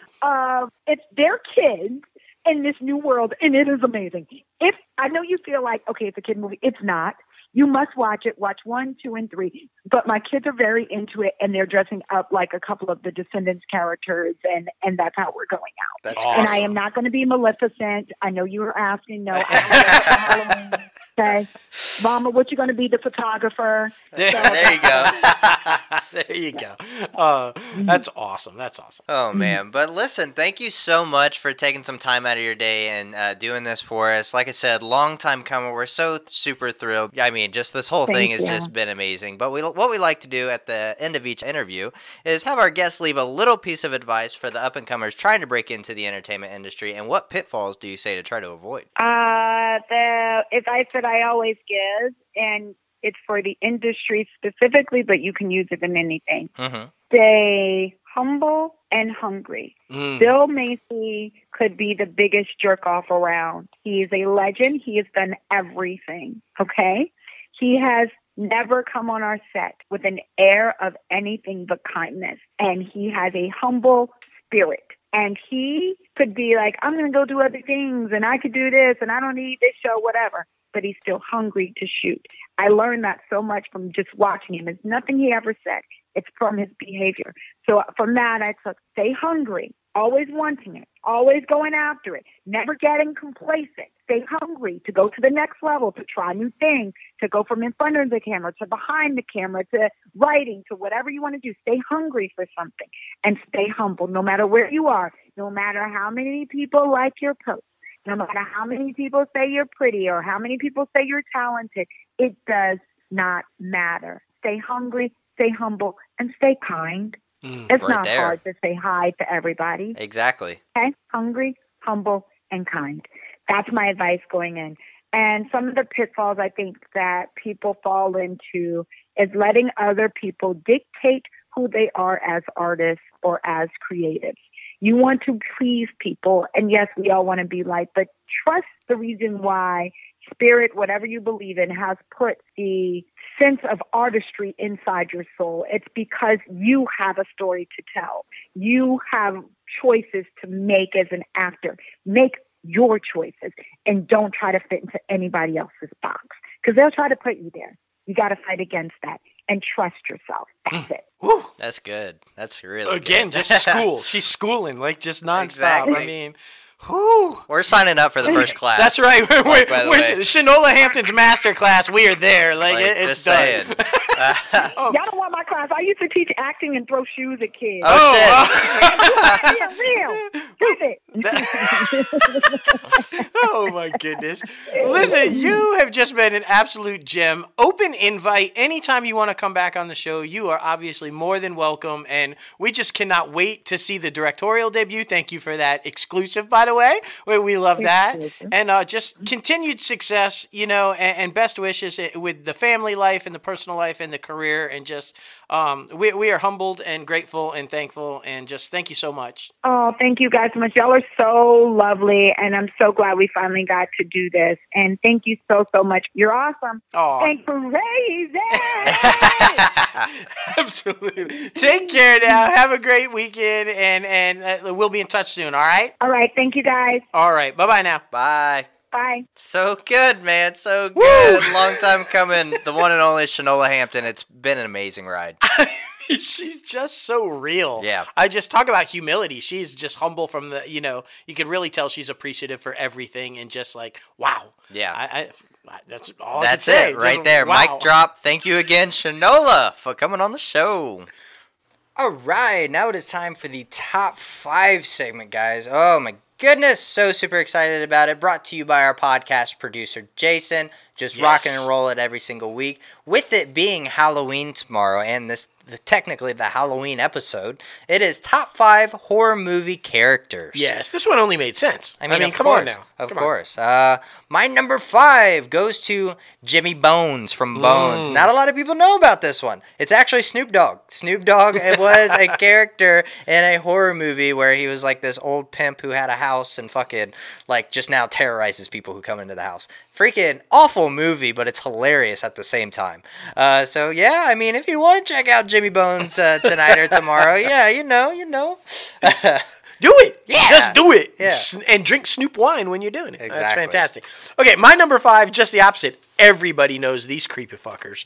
I'm talking about the Grady twins from The Shining. Those creepy-ass twin girls who every time... I still am scared shitless every time I see them. It's those 2 girls... And his frozen face at the end. Anytime I see either one of them, it scares the shit out of me. I'm sorry. I'm a grown-ass man. The Grady twins still scare the shit out of me. That's my number 5. It's fine. The Grady twins from The Shining. It's fine. It's fine. You know you can't walk down a dark hallway and not want to see them twins. You're especially like in a hotel. Like that's got the weird carpet and shit. Yeah. Woo, no. Get scared, man. Get scared. My number 4 goes to The Witch/The Woods from the Blair Witch Project. We watched this for the first time like a couple months ago. Oh my god, I was fucking terrified. I came out of my room like just looking everywhere to see if everything was still okay. Like I didn't want to see any branches fucking with X's or some shit. Like that's a terrifying movie. I for sure thought it was real for the longest time, but then I mean, it's not. But yeah, I mean, if you guys haven't seen the Blair Witch Project, it's basically Paranormal Activity before Paranormal Activity. It's basically what started Paranormal Activity. It is, and this film was shot for like $150. Yeah, right. And made a gazillion $100. Yeah. Like I'm not even kidding. Like millions and millions and millions at the box office, and it was shot for like damn near nothing. Yeah. So huge success. And but if you are weary or have epilepsy or anything, not good. Not good. Be careful watching this movie. It is crazy. So, and if you don't like breathing, because it's a lot of heavy breathing throughout It is. this thing. So I'm just saying. Okay. My number 4 is everybody. I went old school on all mine. You did. My number 4 is everybody's favorite scary ass fucking dog, Cujo. Cujo. Like, admit it. Every time you see a dog with just like a little drool starting to hang down, you're like, oh fuck, Cujo. Every time you see a dog barking that's a little too aggressive, Cujo. Like, I mean, like that's me anyway. If you're my age or in that realm, every time you see a bad dog, you're like, fuck Cujo. It's Cujo. So Stephen King, it's a Stephen King novel. I'm not even sure if a lot of people realize that Cujo is a Stephen King novel that was turned into a film, but scary as fuck, and it will make you think twice about wanting a dog. Right. But there it is, number 4, Cujo. Definitely. My number 3 goes to Pennywise from It. Don't get me wrong, Skarsgård did amazing in these most recent interpretations of the novel, but I love the fucking TV film with Tim Curry. Like, his interpretation of Pennywise, I think, was just spot on and scary as shit. I'm just saying, it's fucking terrifying. So yeah, my number 3, Pennywise the clown. I fucking hate clowns too, by the way. Like, well, if you don't like Tim Curry's clown because you're scared of clowns, watch him in Rocky Horror Picture Show. Yeah, right. It's a perfect weekend to do that too. I mean, come on, boom. My number 3, again, going old school, and I'm talking about Pazuzu. You guys know who I'm talking. Pazuzu is the demon that fucking inhabited Linda Blair in The Exorcist. Creepy as fuck.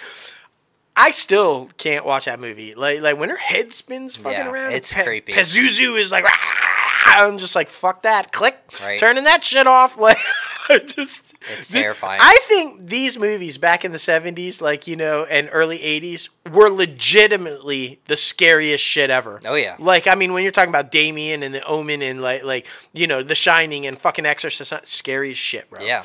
Pazuzu, my number 4. Oh, yeah. My number 3. See, I'm so scared, I don't even know. It's fine. It's fine. My number 2 goes to Jason from Friday the 13th. I fucking love that backstory, having like this fucking... I thought you were going to say backstab. Oh, God. That too! Yeah, I mean, but yes, I mean, obviously he took kind of like...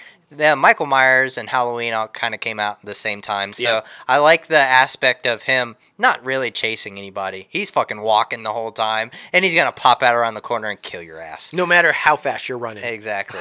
That was the best part about it. These people hauling ass. He's just like, nope, still going to catch you. Exactly. That's going to be great. But yeah, I mean, so many freaking reincarnations of this character. But yeah, Jason, Friday the 13th, might have to watch one of those tonight after The Mandalorian. Yes.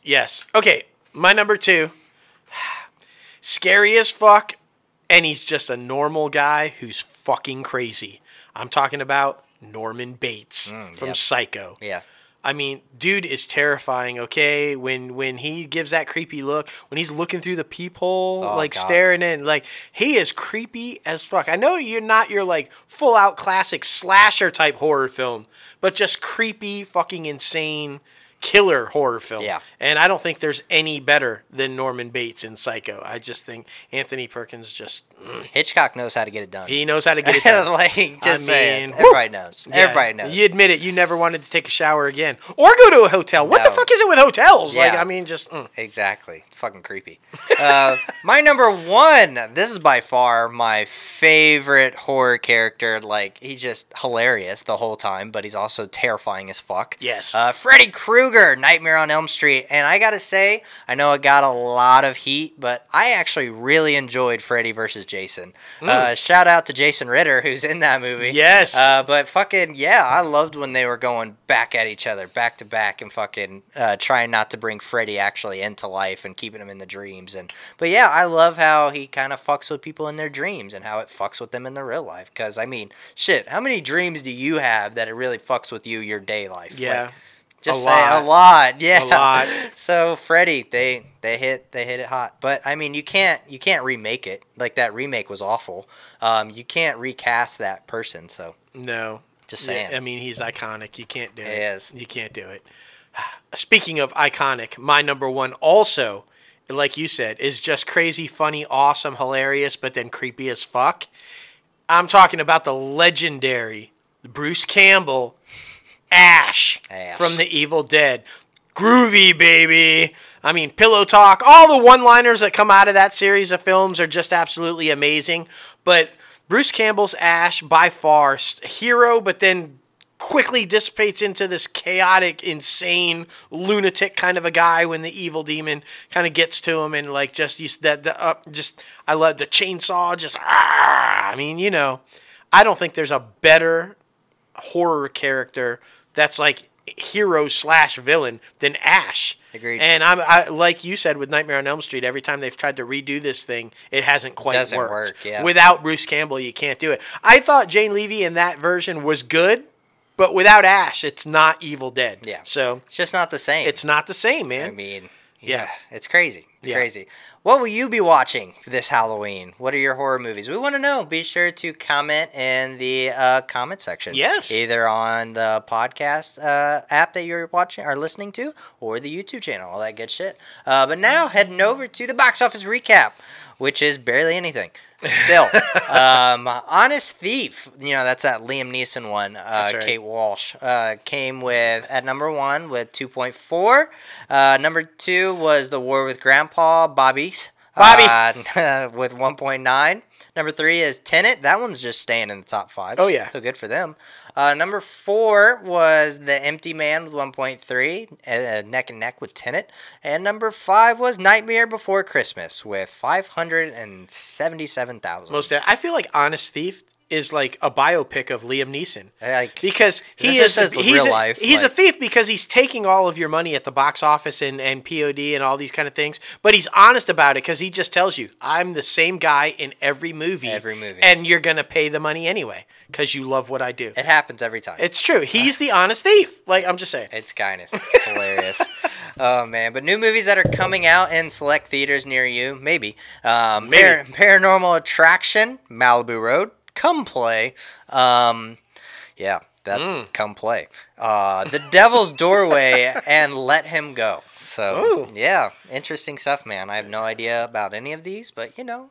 That's because our theaters aren't open. Yeah, exactly. They were open for 2 days, and we went and saw an awful movie. That's right. Movies you can still go see. Hocus Pocus, Monsters, Inc., and then we got After We Collided, Two Hearts, and, I mean, if you really want to, New Mutants, but that's the one I was just referring to. Yeah, don't do it. Yeah, don't do it. Now it's time for the IMDb Pro Top Trending segment. Oh, guys, you already know. You know the spiel. We love this app. It's literally what we use in the shower to bathe. And I use soap. What we use to go trick-or-treating with. I mean, it's great. It's great. You can track and stalk all your favorite celebrities. At least what they're working on, Don't stalk. Don't do it. Don't do it. But yeah, you guys know the drill. The top trending movie this week was the Borat sequel. Yes. Not surprising. No. Not surprising. It's been trending everywhere. The top trending movie is The Haunting of Bly Manor, which I heard it's like a slow suspense thriller. Yeah. I heard it's pretty decent, but I don't know. I need some shit to make me fucking shit my pants. I know. I'm going to be honest. I tried to watch the first episode and turned it off. Yeah. I didn't get through it. So I'm not saying it's bad.